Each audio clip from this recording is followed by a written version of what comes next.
नमस्कार दोस्तों, मैं हूं सौरभ और स्वागत है आपका बुक ट्यूबर हिंदी पर। राजा जनक अपने राजमहल में बैठे हैं, मिथिला के राजा। धन, सत्ता, वैभव सब कुछ है।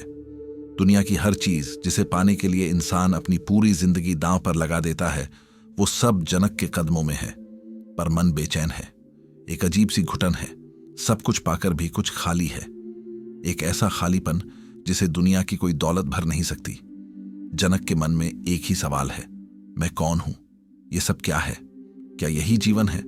सैकड़ों गुरुओं से मिले, हजारों ग्रंथ पढ़े, पर शांति नहीं मिली, जवाब नहीं मिला। तभी दरबार में आता है एक टेढ़ा मेढ़ा साधु, एक ऐसा इंसान जिसका शरीर 8 जगहों से मुड़ा हुआ है, जिसे देखकर पहली नजर में दया या घृणा पैदा हो। उसका नाम है अष्टावक्र। दरबार के सारे पंडित, सारे ज्ञानी उसे देखकर हंसने लगते हैं। ये हमें ज्ञान देगा, लेकिन जनक की नजरें उस साधु की आंखों में अटक जाती हैं। उन आंखों में एक ब्रह्मांड जितनी गहराई थी, एक ऐसी शांति थी जिसे जनक ने जीवन भर खोजा था। और वही साधु, अपने टेढ़े मेढ़े शरीर वाला फकीर, जनक की पूरी जिंदगी, उसकी पूरी सोच, उसका पूरा अस्तित्व उलट देता है। अष्टावक्र गीता कोई किताब नहीं है, ये आत्मा का आईना है। ये कोई ज्ञान नहीं, बल्कि तुम्हारे अंदर सोए हुए सत्य पर एक चोट है। अगर तुमने इसे सच में समझ लिया, तुम खुद को ही नहीं, अपने पूरे जीवन को देख लोगे जैसे पहली बार देख रहे हो। यह उन लोगों के लिए नहीं है जो धर्म के नाम पर नियमों में बंधना चाहते हैं। यह उन लोगों के लिए है जो हर बंधन को तोड़ने के लिए तैयार हैं। तो अगर तुम दुनिया के शोर से थक चुके हो, अगर तुम्हारे मन में भी वही सवाल है जो जनक के मन में था, तो अगले 1.5 घंटे के लिए सब कुछ भूल जाओ। अपना फोन, अपनी चिंताएं, अपनी पहचान, सब कुछ।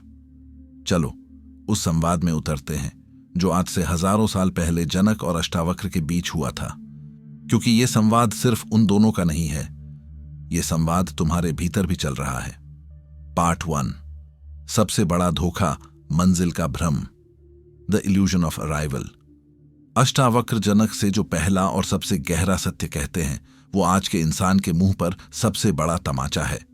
वो कहते हैं, मुक्ति कहीं बाहर नहीं है, अज्ञान के अंत में ही मुक्ति है। समझो इस लाइन को, ये कोई फिलॉसफी नहीं, ये तुम्हारी जिंदगी का एक्सरे है।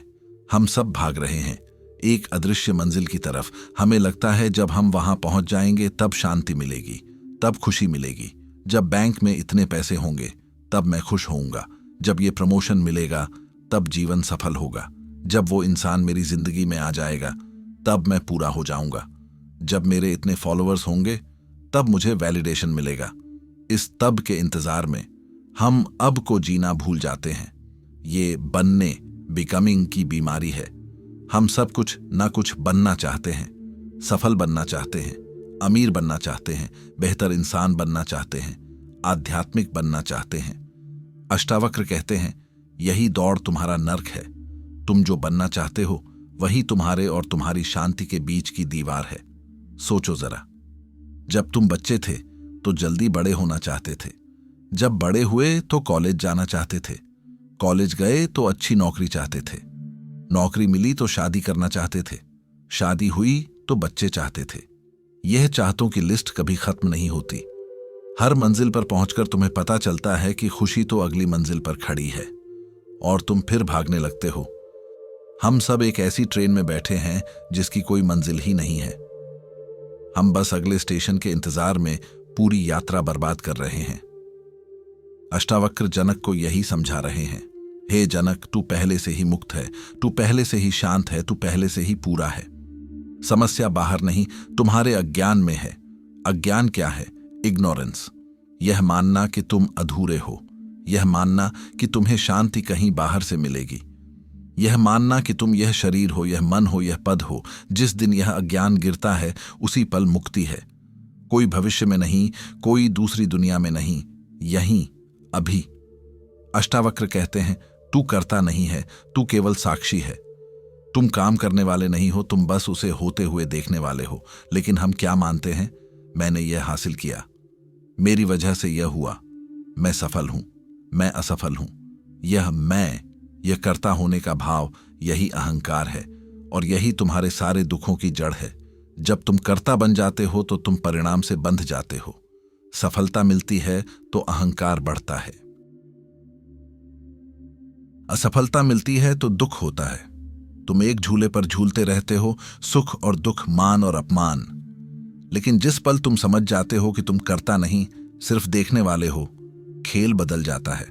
तुम कर्म करते हो, अपना 100% देते हो, लेकिन परिणाम तुम्हें बांधता नहीं। इसे आज की भाषा में कहते हैं फ्लो स्टेट। जब तुम काम में इतने डूब जाते हो कि तुम्हें मैं कर रहा हूं का भाव ही नहीं रहता, काम खुद होने लगता है, वही अवस्था साक्षी की है। अष्टावक्र का एक विरोधाभास समझो जो तुम्हारे दिमाग के तार हिला देगा। जो पहुंच गया वो जान गया, पहुंचने को कुछ था ही नहीं। The one who arrived realized there was nowhere to arrive. जो लोग सच में अपनी खोज के अंत तक पहुंचे, चाहे वो बुद्ध हों, कबीर हों या ओशो, उन सब ने एक ही बात कही कि हम जिसे खोज रहे थे वो तो हम पहले से ही थे। हम खजाने के ढेर पर बैठे भिखारी की तरह थे जो पूरी दुनिया में भीख मांग रहा था। आज का इंसान सब कुछ जानता है सिवाय खुद के। तुम्हारा गूगल भरा हुआ है पर मन खाली है। तुम जानते हो कि मार्स पर पानी है या नहीं, लेकिन तुम नहीं जानते कि तुम्हारे अंदर शांति का सोता कहां है। अष्टावक्र कोई नया ज्ञान नहीं दे रहे, वो बस तुम्हारी आंखों पर बंधी पट्टी को खींच रहे हैं। वो कह रहे हैं, भागना बंद करो, ठहरो, देखो, तुम जो हो वो बनने की कोशिश से कहीं ज्यादा है। तुम्हें जीना है या सिर्फ पहुंचते रहना है? ये सवाल खुद से पूछो, क्योंकि जिस मंजिल के लिए तुम अपनी सांसें कुर्बान कर रहे हो, उस मंजिल पर सिवाय तुम्हारे अहंकार के और कुछ नहीं मिलेगा। और अहंकार हमेशा अतृप्त रहता है। असली मंजिल भागने में नहीं, ठहरने में है, बनने में नहीं, होने में है। This is the shift from becoming too being. बस होना। जैसे एक फूल होता है, वो कुछ बनने की कोशिश नहीं करता, वो बस खिलता है। उसकी सुगंध उसकी मौजूदगी है। तुम भी वही हो। अपनी भागदौड़ में तुम अपनी सुगंध को भूल गए हो। इस एक लाइन को अपनी आत्मा में उतरने दो। ये कोई कविता नहीं है, ये तुम्हारी खोई हुई पहचान का नक्शा है। सुगंध। एक फूल अपनी सुगंध फैलाने के लिए मेहनत नहीं करता, वो कोई कोर्स नहीं करता, how to be fragrant in 30 days. वो बस खिलता है और सुगंध उसका स्वभाव है, उसकी मौजूदगी का इजहार है। वो बस होता है। और तुम भी एक फूल हो, एक अनूठा बेमिसाल फूल। तुम्हारे जैसा कोई दूसरा नहीं है। तुम्हारी चेतना की एक अपनी सुगंध है, एक अपना संगीत है, लेकिन तुम उस सुगंध पर भरोसा नहीं करते। तुम्हें बचपन से सिखाया गया है कि तुम्हारी असली सुगंध काफी नहीं है, तुम्हें उस पर कुछ छिड़कना पड़ेगा। सफलता का इत्र, डिग्री का परफ्यूम, अच्छे दिखने का डिओड्रेंट, आध्यात्मिक होने की महक। हम सब अपनी असली गंध को छुपाने के लिए इन उधार की खुशबुओं के पीछे भाग रहे हैं। हम एक ऐसी भीड़ में खड़े हैं जहां हर कोई दूसरे की तरह महकना चाहता है, और इस कोशिश में सब अपनी मौलिकता खो चुके हैं। यह भागदौड़, यह बनने की बीमारी, यह तुम्हारे पसीने की बदबू है। तुम मंजिल की तलाश में इतना तेज भागे कि तुम्हारी सांसें उखड़ गईं, और उस हांफती हुई सांस की गंध को ही तुमने जीवन की सुगंध मान लिया। आज का समाज इसी बदबू को महिमा मंडित करता है। इसे हसल कल्चर कहते हैं। जो जितना ज्यादा थका हुआ है, जिसकी आंखों के नीचे जितने गहरे गड्ढे हैं, जो जितना तनाव में है, उसे उतना ही सफल माना जाता है। हम पसीने को इत्र की तरह पहनते हैं। हम अपनी व्यस्तता के मेडल लटकाकर घूमते हैं। अगर अष्टावक्र आज हमें देखते तो वो हंसते। कैसी मूर्खता है। तुम अमृत का झरना होकर पसीने की एक बूंद के लिए अपनी जान दे रहे हो। तुम वो संगीतकार हो जो अपने भीतर बज रही दिव्य सिम्फनी को अनसुना करके बाहर की तालियों के शोर के लिए मरा जा रहा है। तुम्हारी सुगंध भूली नहीं है, बस दब गई है। किस चीज के नीचे? अहंकार की चट्टान के नीचे। यह अहंकार क्या है?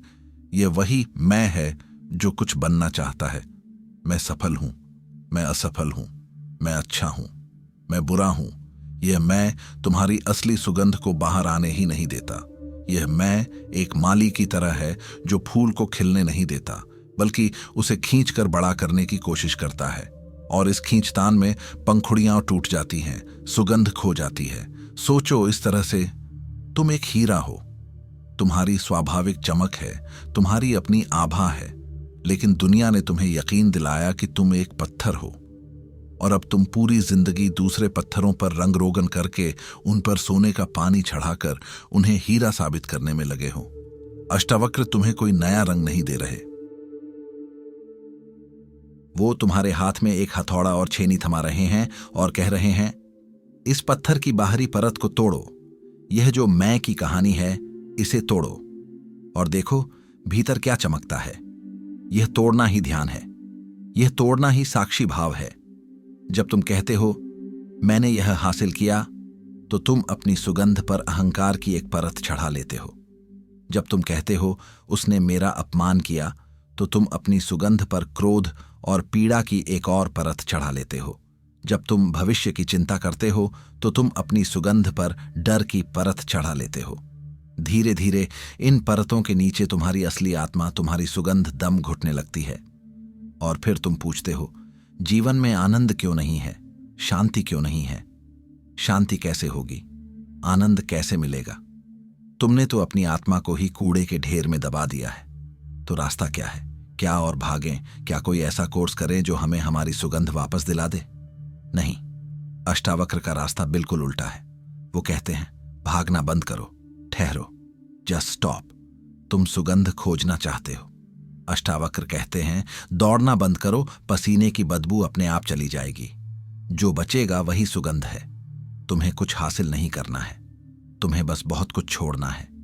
उन धारणाओं को छोड़ना है जो कहती हैं कि तुम अधूरे हो।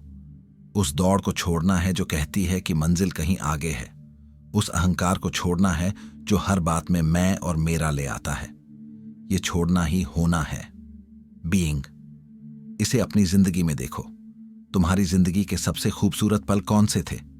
शायद जब तुम किसी पहाड़ पर बैठकर डूबते सूरज को देख रहे थे और एक पल के लिए तुम भूल गए थे कि तुम कौन हो, तुम्हारी समस्याएं क्या हैं। बस वो नजारा था और तुम थे। उस पल में तुम बन नहीं रहे थे, तुम बस थे। शायद जब तुम किसी बच्चे के साथ खेलते हुए इतने मग्न हो गए कि समय का पता ही नहीं चला, तुम बस उस खेल में थे। शायद जब तुम कोई संगीत सुन रहे थे और तुम्हारा पूरा अस्तित्व उस संगीत में घुल गया था, तुम बस उस संगीत में थे। उन पलों में तुम अपनी सुगंध के बहुत करीब थे, क्योंकि उन पलों में अहंकार नहीं था, कोई मंजिल नहीं थी, कोई कर्ता नहीं था, बस एक शुद्ध अनुभव था। अष्टावक्र तुम्हें इसी अवस्था को 24 घंटे जीने का सूत्र दे रहे हैं। लेकिन मन कहेगा यह सब तो ठीक है, पर घर कैसे चलेगा, काम कैसे होगा? यह मन का सबसे बड़ा धोखा है। अष्टावक्र तुम्हें कर्म छोड़ने को नहीं कह रहे। जनक ने राजपाठ नहीं छोड़ा था, वो तुम्हें कर्ता का भाव छोड़ने को कह रहे हैं। जब तुम होने की अवस्था से काम करते हो तो तुम्हारा काम एक बोझ नहीं, एक उत्सव बन जाता है। तुम काम करते हो क्योंकि तुम्हें उसमें आनंद आता है, इसलिए नहीं कि तुम्हें उससे कुछ साबित करना है। तुम अपना 100% देते हो क्योंकि तुम उस पल में पूरी तरह मौजूद हो, इसलिए नहीं कि तुम्हें प्रमोशन चाहिए। जब कर्म से पाने की चाहत हट जाती है तो कर्म ध्यान बन जाता है, और ऐसे कर्म से जो परिणाम निकलता है वो हमेशा सुंदर होता है। इसे ही ओशो रचनात्मकता, क्रिएटिविटी कहते हैं। इसे ही लाओ त्जू वू वेई कहते हैं, बिना किए करना, एक्शन थ्रू नॉन एक्शन। जब तुम करता नहीं होते तो ब्रह्मांड की ऊर्जा तुम्हारे माध्यम से काम करने लगती है। तुम बस एक बांसुरी बन जाते हो और परमात्मा उसमें संगीत फूंकने लगता है। आज का इंसान एक बंद कमरे की तरह है। खिड़की दरवाजे सब बंद हैं। अंदर पुरानी बासी हवा भरी हुई है, अतीत के पछतावे, भविष्य की चिंताएं, और तुम उसी हवा में सांस लेकर घुट रहे हो और कह रहे हो मुझे ताज़ी हवा चाहिए। तुम ताज़ी हवा को अंदर लाने के लिए और मेहनत करते हो। तुम एयर प्यूरीफायर लगाते हो, सेल्फ हेल्प किताबें, तुम रूम फ्रेशनर छिड़कते हो, पॉजिटिव थिंकिंग, पर घुटन कम नहीं होती। अष्टावक्र आते हैं और कहते हैं मूर्ख, बस खिड़की खोल दे। बस ये जो अहंकार का दरवाजा है, ये जो कर्ता होने का भाव है, इसे खोल दे। ताज़ी हवा तो बाहर हमेशा से बह रही है, शांति तो हमेशा से मौजूद है। तुम्हें उसे पैदा नहीं करना है, बस उसके लिए जगह बनानी है। और जगह बनती है ठहरने से, देखने से, साक्षी होने से। तो अगली बार जब तुम भागते भागते थक जाओ, जब तुम्हें लगे कि यह सब किस लिए है, जब मंजिलें और खोखली लगने लगें, तो उसे एक संकट मत समझना, उसे एक सौभाग्य समझना। वो एक क्षण है जब तुम्हारी आत्मा तुम्हें पुकार रही है। वो कह रही है बस अब घर लौट चलो, और घर कहीं बाहर नहीं है, वो तुम्हारे भीतर की वो शांति है, वो सन्नाटा है जिसे तुम शोर में भूल गए हो। वो तुम्हारी अपनी सुगंध है जिसे तुमने बाहरी इत्रों के नीचे दबा दिया है। उसे खोजना नहीं है, उसे बनना नहीं है, बस ठहरना है और याद करना है। याद करना है कि तुम फूल हो, गमला नहीं। तुम संगीत हो, शोर नहीं। तुम साक्षी हो, करता नहीं। जिस पल यह याद गहरी हो जाएगी, उसी पल जीवन एक दौड़ से बदलकर एक नृत्य बन जाएगा। एक ऐसा नृत्य जिसमें कोई मंजिल नहीं है, बस हर कदम में आनंद है। वही मुक्ति है, यहीं, अभी। पार्ट 2, विरक्ति का असली मतलब, बिना अधिकार के प्रेम, द आर्ट ऑफ डिटैचमेंट। जब हम विरक्ति या डिटैचमेंट शब्द सुनते हैं तो हमें लगता है कि इसका मतलब है सब कुछ छोड़कर जंगल चले जाना, परिवार, दोस्त, काम, सबसे मुंह मोड़ लेना। यह विरक्ति की सबसे बड़ी गलतफहमी है। अष्टावक्र तुम्हें कायर बनना नहीं सिखा रहे, वो तुम्हें जिम्मेदारियों से भागने को नहीं कह रहे। जनक राजा थे, उन्होंने अपना राजपाट नहीं छोड़ा, अपना परिवार नहीं छोड़ा, तो फिर वो विरक्त कैसे हुए? अष्टावक्र की विरक्ति का मतलब है आसक्ति का अंत, मोह का अंत। It's not indifference, it's intelligent love without ownership. यह बिना अधिकार जताए प्रेम करने की कला है। समझो इसे गहराई से, क्योंकि यह तुम्हारी जिंदगी की 90% समस्याओं का हल है। तुम्हारा दुख क्या है? तुम्हारा दुख यह नहीं है कि कोई तुम्हें छोड़कर चला गया। तुम्हारा दुख यह है कि तुम मानते थे कि वो तुम्हारा था। तुम्हारा दुख यह नहीं है कि तुम्हारा पैसा डूब गया। तुम्हारा दुख यह है कि तुम मानते थे कि वो पैसा तुम्हारा था। तुम्हारा दुख यह नहीं है कि किसी ने तुम्हारी बेइज्जती कर दी। तुम्हारा दुख यह है कि तुम्हारी एक इमेज है जिसे तुम अपना मानते हो और उस पर चोट लगी है। यह मेरा और मैं, यही आसक्ति है, यही मोह है। अष्टावक्र कहते हैं, जो दिख रहा है वो मैं नहीं। जनक ने यही जाना। वो महल में रहे, लेकिन वो जानते थे कि मैं यह महल नहीं हूं। वो राजा का कर्तव्य निभाते रहे, लेकिन वो जानते थे कि मैं यह राजा का पद नहीं हूं। वो अपने परिवार के साथ रहे, लेकिन वो जानते थे कि मैं सिर्फ एक पिता या पति नहीं हूं। वो शरीर में रहे, लेकिन वो जानते थे कि मैं यह शरीर नहीं हूं। ये जानना ही विरक्ति है। जब तुम ये जान लेते हो तो तुम दुनिया का हर खेल खेलते हो, पर खेल तुम पर हावी नहीं होता। तुम दुनिया में रहते हो, पर दुनिया तुम्हारे अंदर नहीं रहती। जैसे कमल का फूल कीचड़ में खिलता है, पर कीचड़ उसे छू नहीं पाता। अब इसे अपने रिश्तों में देखो। हम प्रेम के नाम पर क्या करते हैं?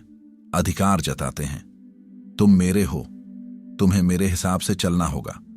तुम मुझे खुश करने के लिए जिम्मेदार हो। यह प्रेम नहीं, यह व्यापार है, यह एक सौदा है। और जहां सौदा होता है वहां दुख निश्चित है, क्योंकि दूसरे इंसान की अपनी मर्जी है, अपनी यात्रा है। वो तुम्हारी उम्मीदों का गुलाम नहीं हो सकता। तुम्हारा दुख इसलिए है क्योंकि तुम अपने चाहतों के गुलाम हो। तुम चाहते हो कि दुनिया, लोग, हालात सब तुम्हारे हिसाब से चलें, और जब ऐसा नहीं होता तो तुम तिल मिला उठते हो। अष्टावक्र कहते हैं, चाहतों को मत पकड़ो, जीवन को बहने दो। जो आ रहा है उसका स्वागत करो, जो जा रहा है उसे धन्यवाद के साथ विदा करो। पकड़ो मत, क्योंकि तुम जिसे भी पकड़ने की कोशिश करोगे वो रेत की तरह तुम्हारी मुट्ठी से फिसल जाएगा। चाहे वो इंसान हो, पैसा हो या जवानी हो। ये ठंडा या पत्थर दिल होना नहीं है, ये तो प्रेम का सबसे शुद्ध रूप है। जब तुम किसी से अटैच नहीं होते तब तुम उसे सच में प्रेम कर पाते हो, क्योंकि अब तुम्हारे प्रेम में कोई शर्त नहीं है, कोई उम्मीद नहीं है, तुम बस देते हो। तुम्हारा प्रेम एक फूल की तरह है जो अपनी सुगंध सबके लिए बिखेरता है। वो यह नहीं देखता कि कौन अच्छा है और कौन बुरा। जब जनक विरक्त हुए तो वो एक बेहतर राजा बने, एक बेहतर पिता बने, क्योंकि अब वो हर फैसला बिना किसी व्यक्तिगत स्वार्थ के, बिना किसी डर के ले सकते थे। जब तुम चीजों से, लोगों से, अपनी इमेज से अपनी पहचान जोड़ना बंद कर देते हो तो तुम निडर हो जाते हो। अब तुम्हें खोने को कुछ नहीं है, और जो इंसान कुछ खोने से नहीं डरता उसे कोई हरा नहीं सकता। सोचो जरा, तुम दिन भर में कितनी चीजों से अपनी पहचान जोड़ते हो। तुम्हारा फोन, तुम्हारे कपड़े, तुम्हारी गाड़ी, तुम्हारा घर, तुम्हारी नौकरी, तुम्हारे विचार। इनमें से किसी पर भी हल्की सी खरोंच आती है तो तुम्हें दर्द होता है। क्यों? क्योंकि तुमने इन बेजान चीजों को अपनी चेतना का हिस्सा बना लिया है। तुम चीजों के मालिक नहीं, चीजों के गुलाम बन गए हो। अष्टावक्र तुम्हें इसी गुलामी से आजाद होने का रास्ता दिखा रहे हैं। वो कह रहे हैं, इस्तेमाल करो सब कुछ, पर किसी चीज को खुद पर हावी मत होने दो। तुम इस दुनिया में एक यात्री हो, एक मेहमान हो। मेहमान घर को अपना नहीं समझता, वो घर का आनंद लेता है, और जब जाने का समय आता है तो शांति से चला जाता है। विरक्ति का यही सार है। जीवन का आनंद लो पूरी तीव्रता से, प्रेम करो पूरी गहराई से, काम करो पूरी लगन से, लेकिन हमेशा याद रखो, मैं यह नहीं हूं, मैं इन सब को देखने वाला हूं। I am the watcher on the हिल। मैं पहाड़ी पर बैठा वो साक्षी हूं। इस एक वाक्य को सिर्फ सुनो मत, इसे महसूस करने की कोशिश करो। अपनी आंखें एक पल के लिए बंद करो। कल्पना करो, तुम एक शांत, स्थिर, ऊंची पहाड़ी पर बैठे हो। तुम्हारे नीचे दूर तक फैली हुई एक घाटी है जिसमें एक पूरा शहर बसा हुआ है। यह शहर है तुम्हारी जिंदगी। इस शहर में ट्रैफिक है, शोर है, इमारतें बन रही हैं, कुछ घर टूट रहे हैं, कहीं शादी की शहनाई बज रही है तो कहीं कोई अस्पताल में आखिरी सांसें ले रहा है। यह शहर कभी सोता नहीं। इसमें भाग दौड़ है, महत्वाकांक्षा है, प्रेम है, धोखा है, हंसी है, आंसू हैं। जब तुम शहर के अंदर होते हो, किसी गली में, किसी ट्रैफिक जाम में फंसे होते हो, तो तुम्हें क्या दिखता है? तुम्हें सिर्फ अपने आगे वाली गाड़ी का बम्पर दिखता है, बगल वाले का गुस्से में चिल्लाता चेहरा दिखता है, हॉर्न का शोर सुनाई देता है। तुम्हें लगता है कि यही पूरी दुनिया है। ये ट्रैफिक जाम तुम्हारी पूरी सच्चाई बन जाता है। तुम छटपटाते हो, गुस्सा करते हो, बेबस महसूस करते हो। लेकिन आज तुम उस ट्रैफिक जाम में नहीं हो, तुम उस पहाड़ी पर हो। यहां पहाड़ी पर हवा चल रही है, ठंडी ताजी हवा। यहां शांति है। यहां से तुम नीचे उस पूरे शहर को देख सकते हो। तुम उस ट्रैफिक जाम को भी देख रहे हो जहां तुम कल फंसे थे, लेकिन यहां से वो बस गाड़ियों की एक लाल बत्तियों की कतार जैसा दिखता है। तुम्हें यहां से उस जाम का शोर नहीं, बल्कि एक धीमी गूंजती हुई ध्वनि सुनाई दे रही है, जैसे समंदर की लहरें। तुम देख रहे हो कि शहर के दूसरे कोने में एक मेला लगा है। बच्चे हंस रहे हैं, झूले चल रहे हैं, रोशनी है। तुम देख रहे हो कि एक ऑफिस की इमारत में देर रात तक बत्तियां जल रही हैं, कोई अपने सपनों के लिए मेहनत कर रहा है। तुम देख रहे हो कि एक पार्क में एक जोड़ा हाथ में हाथ डाले बैठा है, और एक दूसरे कोने में कोई अकेला बेंच पर बैठा आंसू बहा रहा है।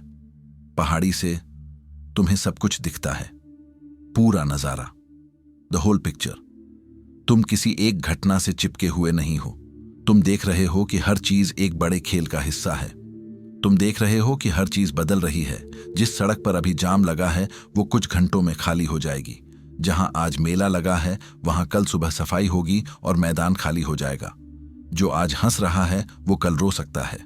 जो आज रो रहा है उसे कल हंसने की एक वजह मिल सकती है। यह पहाड़ी कोई भौगोलिक जगह नहीं है। यह हिमालय की कोई छोटी नहीं है। यह पहाड़ी तुम्हारी चेतना की, तुम्हारी जागरूकता, अवेयरनेस की अवस्था है। और तुम जो इस पहाड़ी पर बैठे हो वही तुम्हारा असली स्वरूप है। तुम साक्षी हो, the watcher, the city of me and mine. अब उस शहर को फिर से देखो। वो शहर तुम हो।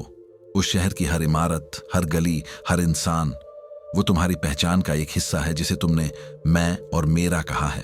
वो जो सबसे ऊंची शानदार इमारत है जिस पर तुम्हारा नाम लिखा है, वो तुम्हारा करियर है, तुम्हारी सफलता है।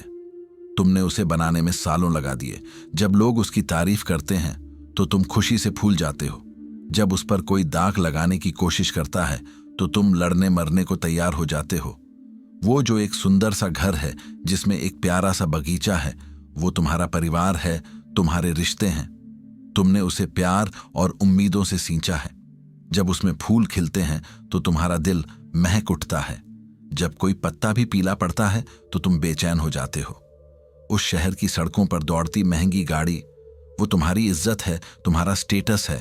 उस पर एक खरोंच भी आती है तो वो खरोंच गाड़ी पर नहीं, तुम्हारे अहंकार पर लगती है। उस शहर में एक पुराना अंधेरा कोना भी है। वो तुम्हारी असफलताएं हैं, तुम्हारी गलतियां हैं, तुम्हारे वो राज हैं जिन्हें तुम किसी को बताना नहीं चाहते। तुम उस गली की तरफ देखना भी नहीं चाहते, लेकिन वो तुम्हारे शहर का ही हिस्सा है। और उस शहर के बीचों बीच खड़ा एक पुतला, तुम्हारी इमेज, तुम्हारी छवि, जिसे तुम दिन रात संवारते हो, सजाते हो। इस डर से कि कोई उस पर पत्थर न फेंक दे। यही तुम्हारा जीवन है, शहर के अंदर, इन सब चीजों से खुद को जोड़कर जीना। मैं एक सफल मैनेजर हूं, मैं एक अच्छा पिता हूं, मैं एक इज्जतदार इंसान हूं, मैं वो हूं जिसे धोखा मिला था, मैं वो हूं जिसने गलती की थी। जब तक तुम शहर में हो तुम इन्हीं कहानियों में जी रहे हो, और हर कहानी अपने साथ सुख और दुख की एक शर्त लेकर आती है। अगर इमारत ऊंची बनेगी तो सुख मिलेगा, अगर गिरेगी तो दुख। अगर रिश्ते तुम्हारी उम्मीदों पर खरे उतरेंगे तो सुख, नहीं तो दुख। साक्षी भाव, the art of being the watcher, तुम्हें इन कहानियों से बाहर निकालता है। वो यह नहीं कहता कि शहर को जला दो, वो यह नहीं कहता कि इमारत बनाना छोड़ दो या रिश्तों की परवाह करना बंद कर दो। नहीं, बिल्कुल नहीं। वो बस तुम्हें तुम्हारी असली जगह याद दिलाता है। तुम शहर नहीं हो, तुम शहर के मालिक भी नहीं हो। तुम तो वो हो जो पहाड़ी से इस शहर के बनने, बिगड़ने, बदलने के खेल को देख रहा है। यह कोई फिलॉसफी की बात नहीं है जिसे सुनकर भूल जाना है। यह एक 24/7 की प्रैक्टिस है। इसे अपनी रोज की जिंदगी में उतार कर देखो। तुम्हारे बॉस ने मीटिंग में सबके सामने तुम्हारी बेइज्जती कर दी, तुम्हें नीचा दिखाया। शहर के अंदर का इंसान, द प्लेयर, क्या करेगा? उसका खून खौल उठेगा, दिल की धड़कन तेज हो जाएगी, मुट्ठियां भींच जाएंगी, उसके दिमाग में विचार दौड़ेंगे। उसकी हिम्मत कैसे हुई? मैं उसे छोड़ूंगा नहीं। सब मेरे बारे में क्या सोच रहे होंगे? मेरी इमेज खत्म हो गई। यह प्लेयर अब कई दिनों तक इस अपमान की आग में जलेगा। वो बदला लेने की सोचेगा या डिप्रेशन में चला जाएगा। उसका सारा चैन लुट जाएगा। अब द वॉचर को बुलाओ, पहाड़ी पर चढ़ जाओ, एक गहरी सांस लो और नीचे शहर में इस घटना को देखो। साक्षी क्या देखता है? साक्षी देखता है कि एक शरीर है जिसके अंदर कुछ केमिकल रिएक्शन हो रहे हैं। एड्रेनालाइन दौड़ रहा है। साक्षी देखता है कि दिमाग में कुछ विचार चल रहे हैं, जैसे स्क्रीन पर शब्द, अपमान, बदला, इमेज। साक्षी देखता है कि एक इंसान, बॉस है, जो शायद अपनी किसी असुरक्षा, इनसिक्योरिटी या दबाव की वजह से चिल्ला रहा है। साक्षी देखता है कि दूसरा इंसान, तुम, अपनी इमेज की कहानी से बहुत ज्यादा जुड़ा होने के कारण दुखी हो रहा है। साक्षी जज नहीं करता। वो यह नहीं कहता कि बॉस सही है और तुम गलत। वो यह भी नहीं कहता कि तुम सही हो और बॉस गलत। वो बस देखता है, बिना किसी लेबल के। और इस देखने के शांत पल में एक जादू होता है। जैसे ही तुम घटना को, अपने गुस्से को, अपने विचारों को एक दर्शक बनकर देखते हो, वो अपनी शक्ति खो देते हैं। गुस्से का जो बादल तुम्हारे सिर पर मंडरा रहा था, वो अब तुमसे दूर आसमान में तैरता एक बादल दिखता है। तुम उस बादल से अलग हो जाते हो। अब पहाड़ी से तुम ज्यादा साफ देख सकते हो। तुम शायद समझ पाओ कि इस स्थिति में सबसे सही कदम क्या है। शायद तुम्हें बॉस से अकेले में बात करनी चाहिए, शायद तुम्हें इस बात को नजरअंदाज करना चाहिए, या शायद तुम्हें एक नई नौकरी ढूंढनी चाहिए। जो भी फैसला होगा वो बदले की आग से नहीं, बल्कि एक शांत और स्थिर मन से निकलेगा, और वही सबसे सही फैसला होगा। तुम्हारे पार्टनर ने तुमसे कुछ ऐसा कह दिया जिससे तुम्हें गहरा दुख पहुंचा। द प्लेयर क्या महसूस करता है? मुझे धोखा मिला, मुझे समझा नहीं गया, मैंने इतना कुछ किया और बदले में मुझे यह मिला। यह प्लेयर प्रेम को एक व्यापार की तरह देखता है, उम्मीदों का खाता बनाता है, और जब खाता बराबर नहीं होता तो वो दिवालिया महसूस करता है। वो चीखता है, लड़ता है, दरवाजे पटकता है, या चुपचाप अंदर ही अंदर घुटता है। अब पहाड़ी पर चढ़ो, द वॉचर्स व्यू। साक्षी क्या देखता है? साक्षी दो इंसानों को देखता है। दोनों की अपनी अपनी परवरिश है, अपने अपने डर हैं, अपनी अपनी अधूरी इच्छाएं हैं। साक्षी देखता है कि शब्द कहे गए, उन शब्दों ने तुम्हारे अंदर एक पुरानी चोट को छू लिया। दुख की एक लहर उठी। साक्षी तुम्हारे पार्टनर के अंदर के दर्द को भी देख सकता है, जिस दर्द की वजह से शायद उसने वो शब्द कहे। साक्षी यह नहीं कहता कि कोई बात नहीं, वो दर्द को नकारता नहीं है, वो दर्द को महसूस होने देता है, लेकिन वो दर्द बन नहीं जाता। वो देखता है कि हाँ, इस शरीर और मन के तंत्र में दुख की एक अनुभूति हो रही है। बस इतना ही, मैं दुखी हूं की जगह दुख की एक अनुभूति हो रही है जिसे मैं देख रहा हूं। इस छोटे से बदलाव में जमीन आसमान का फर्क है। एक में तुम दुख के सागर में डूब रहे हो, दूसरे में तुम किनारे पर खड़े होकर लहरों को देख रहे हो। इस साक्षी भाव से जो प्रेम उपजता है वो सच्चा प्रेम है। वो बिना शर्त का है। क्योंकि अब तुम दूसरे इंसान को अपनी खुशी का जरिया नहीं बना रहे। तुम अपनी खुशी के लिए आत्मनिर्भर हो, क्योंकि तुम्हारी शांति उस पहाड़ी पर है, शहर की घटनाओं में नहीं। अब तुम अपने पार्टनर को वो जैसा है वैसा स्वीकार कर सकते हो। तुम उसे बदलने की कोशिश नहीं करते, क्योंकि तुम्हारी खुशी इस पर निर्भर नहीं है कि वो तुम्हारे हिसाब से चले। यह है बिना अधिकार के प्रेम। यह पहाड़ी सिर्फ बाहरी घटनाओं को देखने के लिए नहीं है, यह तुम्हारे अंदर की दुनिया को देखने के लिए भी है। तुम्हारा मन भी एक शहर है, और उसमें विचारों का ट्रैफिक 24 घंटे चलता रहता है। कभी भविष्य की चिंता की तेज रफ्तार गाड़ियां, कभी अतीत के पछतावे की पुरानी धुआं छोड़ती बसें, कभी किसी की कही बात का छोटा सा स्कूटर जो बार बार तुम्हारे दिमाग की गलियों में चक्कर काटता रहता है। तुम क्या करते हो?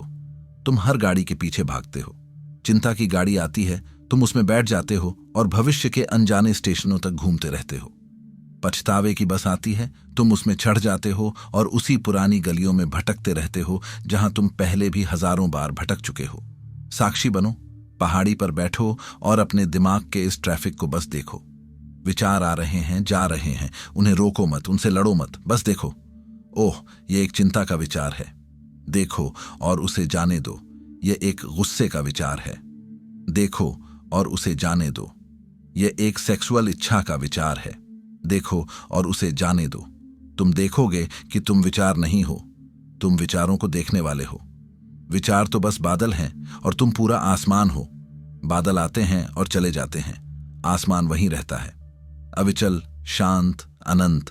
इसी तरह तुम्हारी भावनाएं, इमोशंस तुम्हारे अंदर का मौसम है। कभी गुस्से की आंधी, कभी दुख की बारिश, कभी जलन की उमस भरी गर्मी और कभी खुशी की खिली हुई धूप। तुम क्या करते हो? जब धूप खिलती है तो तुम नाचने लगते हो और चाहते हो कि हमेशा धूप ही रहे। जब बारिश होती है तो तुम भीग कर उदास हो जाते हो और चाहते हो कि यह बारिश अभी रुक जाए। तुम मौसम से लड़ते हो और इसीलिए दुखी होते हो।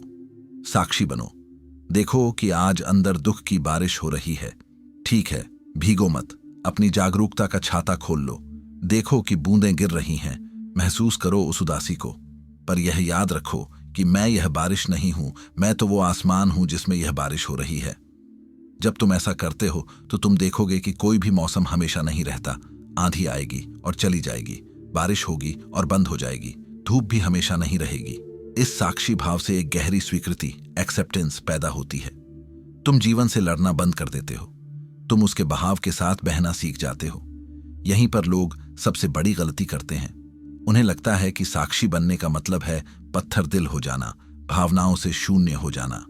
यह इससे ज्यादा गलत नहीं हो सकता। सोचो, एक सर्जन को ऑपरेशन करना है। अगर वो मरीज के दर्द को देखकर रोने लगे, उसके हाथ कांपने लगे, तो क्या वो ऑपरेशन कर पाएगा? नहीं। उसे एक डिटैच्ड इन्वॉल्वमेंट चाहिए। उसे दर्द के प्रति संवेदनशील होना है, लेकिन दर्द में डूबना नहीं है। उसे करुणा, कंपैशन रखनी है, मोह, अटैचमेंट नहीं। साक्षी पत्थर नहीं है, साक्षी तो प्रेम का सबसे शुद्ध रूप है। जब तुम शहर के अंदर होते हो तो तुम्हारा प्रेम स्वार्थ से भरा होता है। मैं तुमसे प्रेम करता हूं क्योंकि तुम मुझे अच्छा महसूस कराते हो। मैं अपने बच्चे से प्रेम करता हूं क्योंकि वो मेरा है, मेरा नाम रोशन करेगा। लेकिन जब तुम पहाड़ी पर होते हो तो तुम हर चीज को करुणा से देखते हो। तुम शहर के लोगों की भागदौड़, उनके संघर्ष, उनकी छोटी छोटी खुशियां देखते हो और तुम्हारा दिल नफरत या जजमेंट से नहीं, बल्कि एक गहरी समझ और करुणा से भर जाता है।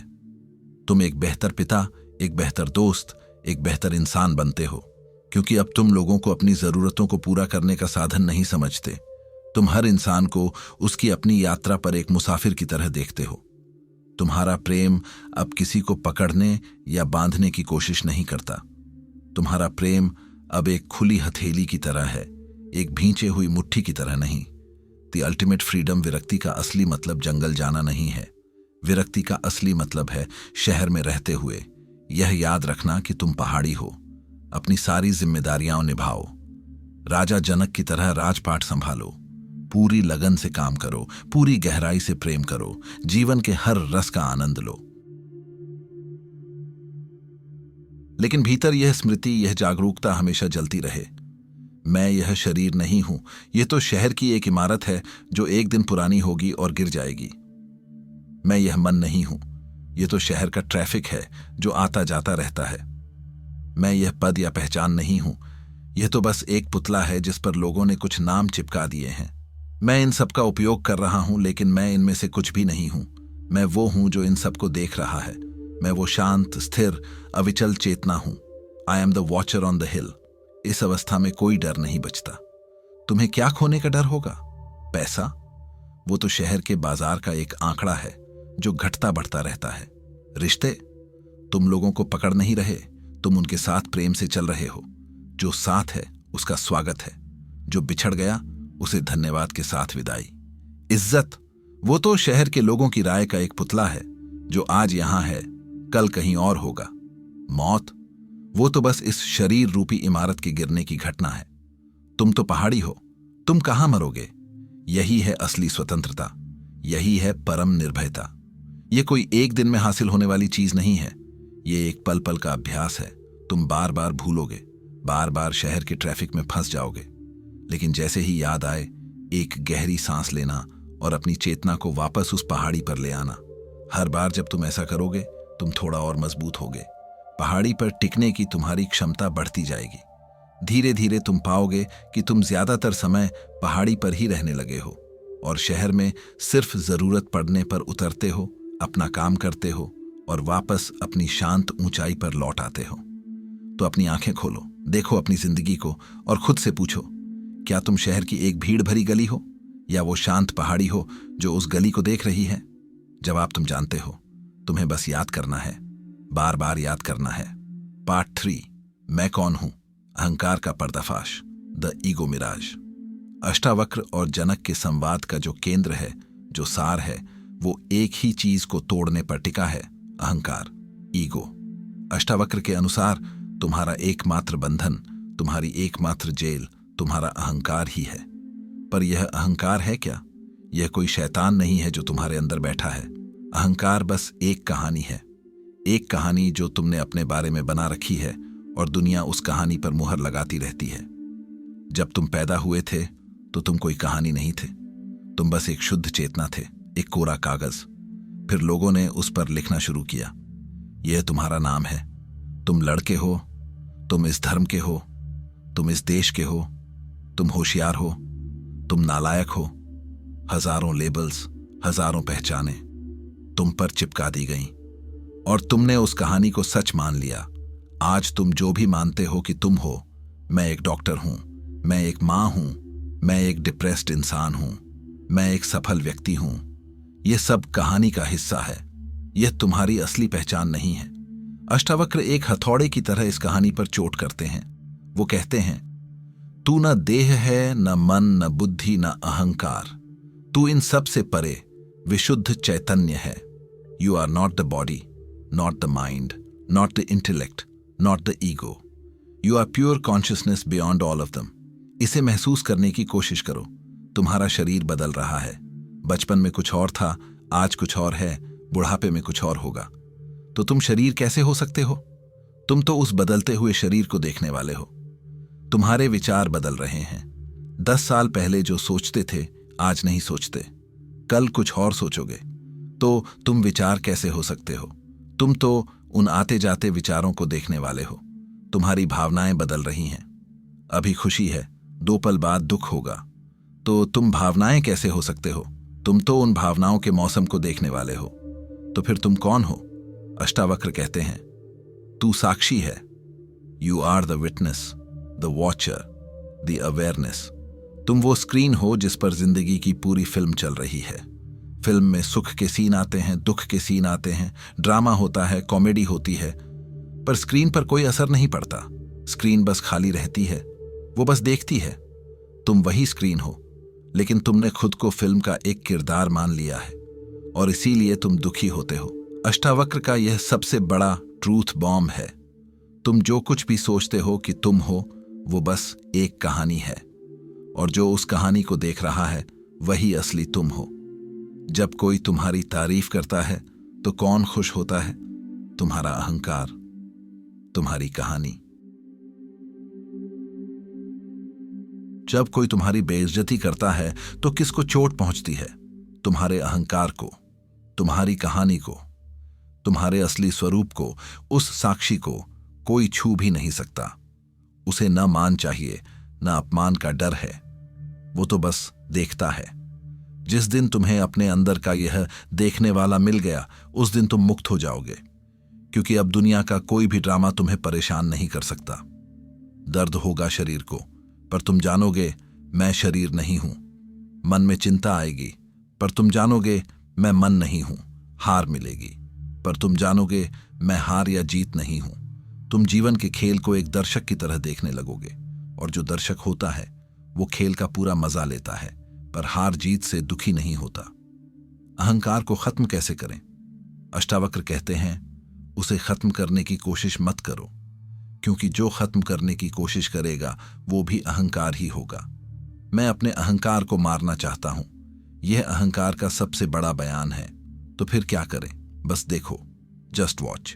अपने अहंकार को देखो, अपनी कहानी को देखो। देखो कि कैसे मन, मैं और मेरा का खेल रचता है। देखो कि कैसे वो दूसरों से तुलना करता है। देखो कि कैसे वो वैलिडेशन के लिए भूखा रहता है, बिना जज किए, बिना बदलने की कोशिश किए। बस देखो, तुम्हारी देखने की शक्ति, तुम्हारी जागरूकता, अवेयरनेस की रोशनी में यह अहंकार का अंधेरा अपने आप पिघलने लगता है। जैसे सूरज के उगने पर अंधेरा लड़ता नहीं, बस गायब हो जाता है, वैसे ही जब तुम साक्षी भाव में स्थिर हो जाते हो तो अहंकार बचता ही नहीं। तब जो बचता है वो है शुद्ध अस्तित्व, शुद्ध शांति, शुद्ध आनंद। वही तुम्हारा स्वभाव है। सोचो जरा, किस पहचान को बचाने के लिए तुम दिन रात लड़ रहे हो? अपनी अच्छे इंसान की इमेज, अपनी सफल व्यक्ति की इमेज। यह सब रेत के किले हैं जो आज नहीं तो कल ढह जाएंगे। तुम वो नहीं हो। तुम वो हो जो इन किलों को बनते और ढहते हुए देखता है। उस देखने वाले में टिक जाओ, वही घर है, बाकी सब सराय है। इस वाक्य को पढ़ो मत, इसे जियो। एक पल के लिए अपनी आंखें बंद करो और इस रूपक मेटाफोर की सच्चाई को अपने अंदर उतरने दो। सराय क्या होती है? एक होटल, एक धर्मशाला, एक अस्थाई पड़ाव। तुम वहां जाते हो, कुछ समय के लिए रुकते हो। तुम उसके कमरे को सजाते नहीं, तुम उसकी दीवारों पर अपने पुरखों की तस्वीरें नहीं लगाते। तुम जानते हो कि यह तुम्हारा नहीं है। तुम इसका इस्तेमाल करते हो, किराया चुकाते हो और एक दिन चले जाते हो। सराय में हमेशा एक तरह का शोर होता है, एक तरह की भागदौड़। लोग आते हैं, लोग जाते हैं, हर कोई अपनी यात्रा पर है, कोई स्थायी नहीं है। और घर क्या होता है? घर सिर्फ ईंट और गाड़े की एक इमारत नहीं है। घर एक एहसास है। वो जगह है जहां तुम्हें होने के लिए कोई मुखौटा नहीं पहनना पड़ता, जहां तुम अपने बिखरे हुए रूप में, अपने सबसे कमजोर पलों में भी स्वीकार किए जाते हो। घर वो शांति है जो दिन भर की भाग दौड़ के बाद मिलती है। घर वो खामोशी है जिसमें तुम्हें शब्द नहीं खोजने पड़ते। घर वो जगह है जहां तुम बस होते हो, जहां होना ही काफी है। अब अपनी जिंदगी को देखो। तुम्हारा शरीर यह एक सराय है। तुम्हें यह कुछ दशकों के लिए मिला है। तुम इसका इस्तेमाल करते हो, लेकिन एक दिन तुम्हें यह कमरा खाली करना पड़ेगा। तुम्हारा मन, यह भी एक बहुत व्यस्त सराय है। इसमें विचारों और भावनाओं के हजारों मुसाफिर आते जाते रहते हैं। कोई विचार कुछ पल रुकता है, कोई भावना कुछ दिन, कोई याद बरसों तक एक कमरा घेर कर बैठी रहती है, लेकिन कोई भी स्थायी नहीं है। तुम्हारा नाम, तुम्हारी नौकरी, तुम्हारे रिश्ते, तुम्हारी सफलता, तुम्हारी असफलता, ये सब उस सराय के अलग अलग कमरे और गलियारे हैं जिसमें तुम भटक रहे हो। और तुम क्या कर रहे हो? तुमने सराय को ही अपना घर मान लिया है। तुम एक अस्थायी कमरे की दीवारों को सोने से मढ़ने में अपनी पूरी जिंदगी लगा रहे हो। तुम इस बात पर लड़ रहे हो कि तुम्हारे कमरे का नजारा बगल वाले के कमरे से बेहतर क्यों नहीं है। तुम इस डर में जी रहे हो कि होटल का मैनेजर, समाज, बॉस, दुनिया तुम्हें कहीं बाहर ना निकाल दे। तुम इस चिंता में हो कि दूसरे मुसाफिर तुम्हारे बारे में क्या सोचते हैं। तुमने सराय के शोर को इतना अपना लिया है कि तुम्हें खामोशी से डर लगने लगा है। अष्टावक्र तुम्हें इसी सराय से बाहर निकालकर तुम्हारे असली घर का पता बता रहे हैं, और वो घर कहीं बाहर नहीं है। वो हिमालय की किसी गुफा में नहीं है। वो मरने के बाद किसी स्वर्ग में नहीं है। वो घर तुम्हारे ही अंदर है। वो घर है देखने वाला, द विटनेस, वो साक्षी भाव। ये सराय तुमने बनाई कैसे? यह अहंकार का किला खड़ा कैसे हुआ? याद करो, जब तुम एक छोटे बच्चे थे तो तुम बस थे। तुम बारिश में भीगने का आनंद लेते थे, यह सोचे बिना कि मैं बीमार पड़ जाऊंगा या मेरे कपड़े गंदे हो जाएंगे। तुम बिना किसी कारण के हंसते थे, तुम रोते थे और अगले ही पल सब भूलकर खेलने लगते थे। तुम एक बहती हुई नदी थे। फिर आर्किटेक्ट आए, तुम्हारे माता पिता, तुम्हारे शिक्षक, तुम्हारा समाज। उन्होंने नदी पर बांध बनाना शुरू किया। पहली ईंट रखी गई, तुम्हारा नाम। तुम राहुल हो। तुम जो एक असीम चेतना थे, उसे एक शब्द में बांध दिया गया। दूसरी ईंट, तुम्हारी पहचान। तुम लड़के हो, लड़कों को ऐसे करना चाहिए, वैसे नहीं। फिर ईंट पर ईंट लगती गई। तुम होशियार हो, अहंकार की एक चमकदार ईंट। तुम जिद्दी हो, अपराध बोध की एक काली ईंट। तुम शर्मा परिवार के हो, हमारी इज्जत का ख्याल रखना, उम्मीदों की एक भारी ईंट। तुम्हें डॉक्टर बनना है, महत्वाकांक्षा की एक सुनहरी ईंट। तुम मोटे हो, तुम सुंदर हो, तुम अच्छे हो, तुम बुरे हो। हजारों ऐसी ईंटें, तुम्हारी तारीफ, तुम्हारी आलोचना, तुम्हारी सफलता, तुम्हारी असफलता। हर अनुभव, हर याद एक ईंट बनती गई और इन सब ईंटों से तुमने अपनी एक भव्य इमारत खड़ी कर ली। मैं, द आई, ये है अहंकार की सराय। और अब तुम इस इमारत के चौकीदार बन गए हो। तुम दिन रात इसकी सुरक्षा में लगे हो। कोई तुम्हारी आलोचना करता है तो तुम्हें लगता है कि वो तुम्हारी इमारत पर पत्थर फेंक रहा है। तुम तिलमिला उठते हो, तुम लड़ने लगते हो। कोई तुमसे आगे निकल जाता है तो तुम्हें लगता है कि उसकी इमारत तुमसे ऊंची बन गई है। तुम ईर्ष्या और असुरक्षा से भर जाते हो। तुम दिन भर अपनी इस इमारत को सजाने, संवारने और दूसरों की इमारतों से तुलना करने में लगे रहते हो। तुम सोशल मीडिया पर अपनी इमारत की सबसे सुंदर तस्वीरें डालते हो ताकि लोग कहें, वाह क्या बात है। यह वैलिडेशन, स्वीकृति का सीमेंट है जो इस इमारत को जोड़े रखता है। और इस पूरी प्रक्रिया में तुम यह भूल ही गए कि तुम यह इमारत नहीं हो। तुम तो वो खुला आसमान हो जिसके नीचे यह इमारत बनी है। तुम वो जमीन हो जिस पर यह इमारत टिकी है। तुम वो खाली जगह, स्पेस हो जिसमें यह इमारत मौजूद है। देखने वाला यही आसमान है, यही जमीन है, यही खाली जगह है। जब तुम इस देखने वाले में टिकते हो तो तुम अपनी इमारत से बाहर निकलकर खुली हवा में आकर उसे दूर से देखते हो और पहली बार तुम्हें दिखाई देता है कि यह कितनी छोटी और कितनी नाजुक है। तुम्हें दिखाई देता है कि यह रेत का एक किला है। चलो इस बात को और वास्तविक बनाते हैं। तुम्हारी इस सराय का एक टूर करते हैं। सुबह का कमरा, द मिरर रूम। तुम सुबह उठकर शीशे के सामने खड़े होते हो। तुम अपने चेहरे को नहीं देखते, तुम अपनी कहानी को देखते हो। मैं 40 साल का हो गया हूं, चेहरे पर झुर्रियां दिखने लगी हैं। मैं मोटा लग रहा हूं, मुझे सफल दिखना है। तुम्हारा दिन शुरू होता है अपनी कहानी को मेंटेन करने के तनाव से। साक्षी क्या देखता है? साक्षी बस एक प्रतिबिंब देखता है, बिना किसी कहानी के। वो देखता है कि एक शरीर है जो समय के साथ बदल रहा है, जो प्रकृति का नियम है। कोई तनाव नहीं, कोई जजमेंट नहीं। कार्यस्थल का गलियारा, द कॉर्पोरेट कॉरिडोर। तुम ऑफिस पहुंचते हो। मीटिंग में तुम्हारा बॉस तुम्हारे आइडिया को खारिज कर देता है। किसको चोट लगती है? तुम्हें नहीं, तुम्हारी मैं एक होशियार प्रोफेशनल हूं वाली कहानी को चोट लगती है। अहंकार घायल होता है, तुम्हारे सहकर्मी की तरक्की हो जाती है। कौन जलता है? तुम नहीं, तुम्हारी मुझे सबसे बेहतर होना है वाली कहानी असुरक्षित महसूस करती है। अहंकार में ईर्ष्या पैदा होती है। साक्षी क्या देखता है? साक्षी देखता है कि विचारों का आदान प्रदान हो रहा है। साक्षी देखता है कि एक व्यक्ति को एक नया पद मिला है। ये सब घटनाएं हैं। साक्षी इन घटनाओं को अपनी पहचान का हिस्सा नहीं बनाता। वो ड्रामा नहीं रचता। रिश्तों का लाउंज, द रिलेशनशिप लाउंज। शाम को तुम घर आते हो। तुम्हारे पार्टनर का मूड खराब है और वो तुमसे ठीक से बात नहीं करता। कौन दुखी होता है? तुम्हारी मैं एक अच्छा पति पत्नी हूं, मुझसे प्यार से बात की जानी चाहिए वाली कहानी को ठेस पहुंचती है। अहंकार मांग करता है, मैंने दिन भर काम किया है, मुझे थोड़ी सराहना तो मिलनी ही चाहिए। साक्षी क्या देखता है? साक्षी देखता है कि एक और इंसान है जो शायद अपने किसी तनाव या दुख से गुजर रहा है। साक्षी में जजमेंट नहीं, करुणा, कंपैशन पैदा होती है। वो स्थिति को व्यक्तिगत, पर्सनल नहीं बनाता।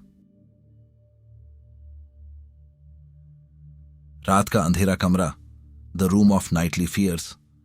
रात को तुम बिस्तर पर लेटे हो। अब तुम्हारी भविष्य की कहानियां चलने लगती हैं। अगर मेरी नौकरी चली गई तो क्या होगा? अगर मैं बीमार पड़ गया तो? मेरे बच्चों का क्या होगा? ये सब कौन सोच रहा है? तुम्हारा अहंकार, जो अपनी इस अस्थाई सराय को और इसके सामान को खोने से डरता है। साक्षी क्या देखता है? साक्षी इन विचारों को बादलों की तरह आते जाते देखता है। वो जानता है कि ये सिर्फ विचार हैं, सच्चाई नहीं। वो भविष्य के डर में नहीं जीता, वो वर्तमान की खामोशी में टिका रहता है। यह है तुम्हारा दिन, सराय के एक कमरे से दूसरे कमरे में भागते हुए, अपनी कहानी को बचाते हुए, सजाते हुए और उससे डरते हुए। क्या यह घर जैसा लगता है या यह एक थका देने वाली नौकरी जैसा लगता है? जब तुम यह सब सुनते हो तो तुम्हारे अंदर का अहंकार ही एक नया किरदार बना लेता है, आध्यात्मिक साधक का। अब अहंकार कहता है, वाह, यह तो बहुत गहरी बात है। मुझे अपने अहंकार को खत्म करना है। मैं सबसे बड़ा साक्षी बनूंगा। यह अहंकार का सबसे चालाक, सबसे सूक्ष्म खेल है। मैं अपने अहंकार को मारना चाहता हूं। इस वाक्य में मैं कौन है जो मारना चाहता है? वो अहंकार ही है। यह ऐसा ही है जैसे अंधेरा टॉर्च लेकर खुद को ढूंढने निकले। तुम अहंकार से लड़ नहीं सकते, क्योंकि जिससे तुम लड़ोगे उसे तुम सच मान लोगे।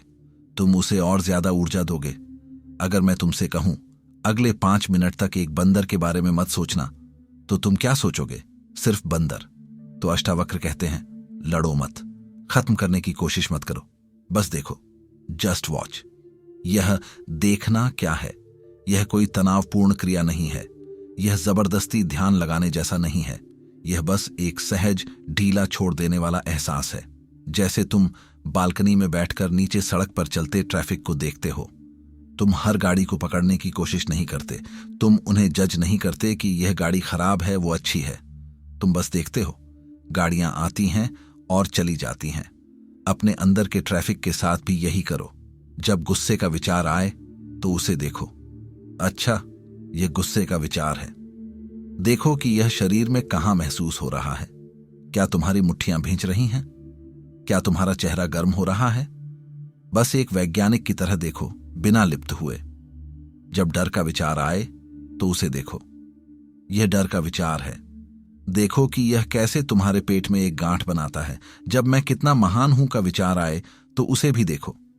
देखो कि यह कैसे तुम्हारे सीने को फुलाता है।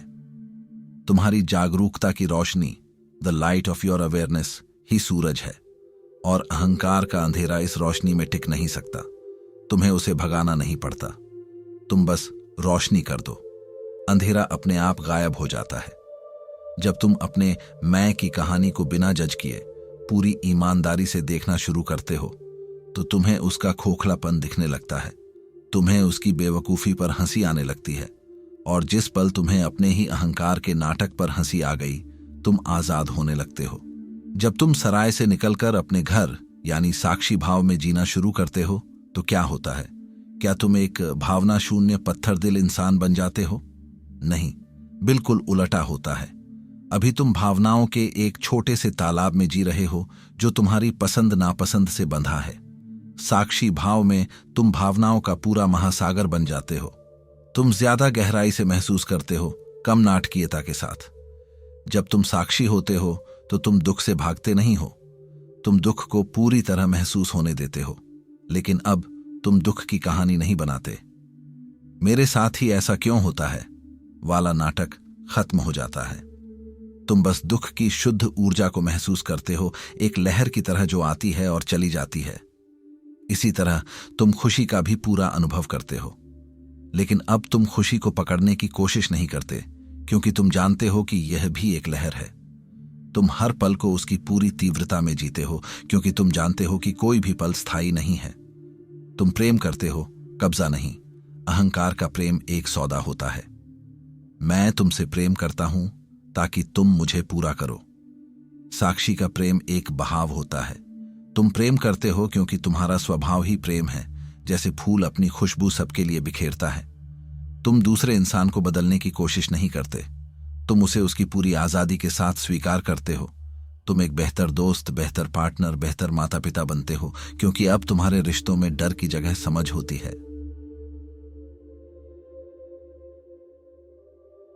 तुम काम करते हो चिंता नहीं, अहंकार काम करता है परिणाम के लिए, पैसा, शोहरत, ताकत, और इसीलिए वो हमेशा चिंता में रहता है। साक्षी काम करता है क्योंकि काम करना एक आनंद है, एक सृजन है। तुम अपना सर्वश्रेष्ठ देते हो, लेकिन तुम परिणाम से नहीं चिपकते। तुम जानते हो कि हार और जीत कहानी का हिस्सा है, तुम्हारी सच्चाई का नहीं। यह गीता का कर्म योग है, जो साक्षी भाव से ही संभव है। तुम आश्चर्यजनक रूप से ज्यादा प्रभावी और रचनात्मक हो जाते हो, क्योंकि असफलता का डर तुम्हें अब पंगु नहीं बनाता। तुम अकेले होते हो पर एकाकी नहीं। अहंकार को हमेशा भीड़ चाहिए, वैलिडेशन के लिए। वो अकेलेपन से डरता है। साक्षी अपने आप में पूर्ण है।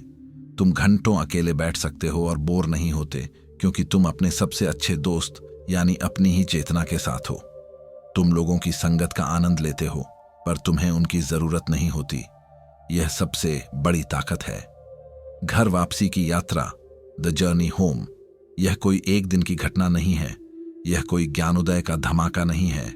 यह एक पल पल की वापसी है। तुम हजारों बार भूलोगे, तुम फिर से सराय के किसी कमरे में खुद को कैद पाओगे, तुम फिर से अपनी कहानी के साथ एकाकार हो जाओगे। लेकिन अब फर्क यह होगा कि तुम्हें याद आ जाएगा। गुस्से के बीच में, चिंता के बीच में अचानक तुम्हें याद आएगा, अरे मैं तो देखने वाला हूं, मैं यह गुस्सा नहीं हूं। यही याद आना, यही जागरूकता ही तुम्हारी साधना है। जिस क्षण तुम्हें याद आता है, उसी क्षण तुम घर लौट आते हो। शुरू में तुम दिन में शायद 1-2 बार घर लौटोगे, फिर धीरे धीरे यह अंतराल बढ़ने लगेगा। तुम ज्यादा से ज्यादा समय अपने घर में, अपनी शांति में, अपने साक्षी भाव में टिकने लगोगे। तो अगली बार जब कोई तुम्हारी तारीफ करे, तो अपनी मैं की कहानी को फूलते हुए देखना। अगली बार जब कोई तुम्हारी बेइज्जती करे, तो अपनी कहानी को आहत होते हुए देखना। अगली बार जब तुम ट्रैफिक में फंसे हो, तो अपने अंदर उठती अधीरता को देखना। इन छोटे छोटे पलों में ही आजादी छिपी है। तुम्हारी सारी लड़ाइयां, तुम्हारी सारी दौड़ बस एक पहचान को बचाने के लिए है, जो तुम्हारी है ही नहीं। वो एक किराए का कोट है जिसे तुमने अपना समझ लिया है। उस कोट को उतार फेंको। देखो कि उसके बिना तुम कितने हल्के, कितने आजाद महसूस करते हो। तुम वो नहीं हो जो दुनिया तुम्हें बताती है। तुम वो भी नहीं हो जो तुम्हारा मन तुम्हें बताता है। तुम वो खामोशी हो जिसमें ये सारे शब्द सुने जाते हैं। उस देखने वाले में टिक जाओ। वही तुम्हारा असली, सनातन, अविनाशी घर है। और उस घर में डर नहीं है, कोई कमी नहीं है। वहां सिर्फ शांति है, वहां सिर्फ तुम हो। पार्ट 4, शोर के भीतर सन्नाटा, the stillness within chaos. Ashtavakra Janak से कहते हैं, जब मन शांत हो जाता है, तब जीवन खुद बोलता है। When the mind becomes silent, life itself speaks. आज के इंसान की सबसे बड़ी समस्या क्या है? हमारा मन कभी शांत ही नहीं होता। वो या तो अतीत की यादों में भटक रहा होता है या भविष्य की योजनाओं में। वो या तो पछतावे में जी रहा होता है या चिंता में। वर्तमान में, इस पल में वो होता ही नहीं है। एक बंदर की तरह जो एक डाली से दूसरी डाली पर कूदता रहता है, बिना एक पल भी ठहरे। और इस लगातार दौड़ते हुए मन के शोर में हम जीवन का संगीत सुन ही नहीं पाते। हम इतने व्यस्त हो गए हैं कि शांति हमें असहज करती है, अकेलापन हमें खाता है। हम शोर से भागकर शोर में ही शरण लेते हैं। Phone, TV, social media, party, हमें खालीपन से डर लगता है। लेकिन अष्टावक्र कहते हैं, जब तक तुम इस खालीपन का सामना नहीं करोगे, तुम्हें कभी भी सच्चा खजाना नहीं मिलेगा। मैं तुमसे कहता हूं, एक प्रयोग करो। कभी बस 5 मिनट बैठो, बिना फोन, बिना प्लान, बिना आवाज, सिर्फ बैठो और देखो क्या होता है। पहले 1 मिनट में ही तुम्हारा मन चीखने लगेगा। वो तुम्हें 100 काम याद दिलाएगा जो अधूरे पड़े हैं। वो तुम्हें किसी पुरानी बात पर गुस्सा दिलाएगा। वो तुम्हें भविष्य की किसी बात को लेकर डराएगा। मन की पूरी कोशिश होगी कि तुम इस सन्नाटे से भाग जाओ, लेकिन अगर तुम भागे नहीं, अगर तुम बस बैठे रहे और मन के इस पूरे तमाशे को देखते रहे, तो धीरे धीरे तुम देखोगे कि विचार बादलों की तरह हैं, आते हैं और चले जाते हैं। तुम वो बादल नहीं हो, तुम वो आसमान हो जिसमें ये बादल आ जा रहे हैं। और जब तुम बादलों से अपनी पहचान हटा लेते हो, तो तुम्हें आसमान का खालीपन, उसकी स्थिरता महसूस होती है। वही शांति है। जनक यही सीखते हैं। अष्टावक्र उन्हें कोई मंत्र या तकनीक नहीं देते। वो कहते हैं, जब तू बस देखता है, सब शांत हो जाता है। जब तुम विचारों को, भावनाओं को, शरीर की संवेदनाओं को बिना किसी हस्तक्षेप के, बिना किसी जजमेंट के बस देखते हो, तो उनकी शक्ति खत्म हो जाती है। तुम उनसे ऊर्जा लेना बंद कर देते हो और वे अपने आप शांत हो जाते हैं। यह मन को दबाना नहीं है, यह मन को समझना है। यह विचारों से लड़ना नहीं है, यह विचारों के पार जाना है। आज का इंसान ध्यान, मेडिटेशन को भी एक काम की तरह करता है, एक और गोल टू अचीव। मुझे अपने विचार रोकने हैं, मुझे शांत महसूस करना है। यह फिर से बनने की कोशिश है और यह कोशिश ही तनाव पैदा करती है। अष्टावक्र का रास्ता कोशिश का नहीं, समर्पण का है। बस बैठो और जो भी हो रहा है उसे होने दो। अच्छा लग रहा है, देखो। बुरा लग रहा है, देखो। मन भाग रहा है, देखो। शरीर में दर्द हो रहा है, देखो। यह देखना ही असली ध्यान है। आजकल एक बहुत प्रचलित लाइन है, तुम ध्यान नहीं खो रहे, तुम खुद को खो रहे हो। You are not losing focus, you are losing yourself. यह जो लगातार भागने की, कुछ ना कुछ करते रहने की आदत है, यह तुम्हें तुमसे ही दूर ले जा रही है।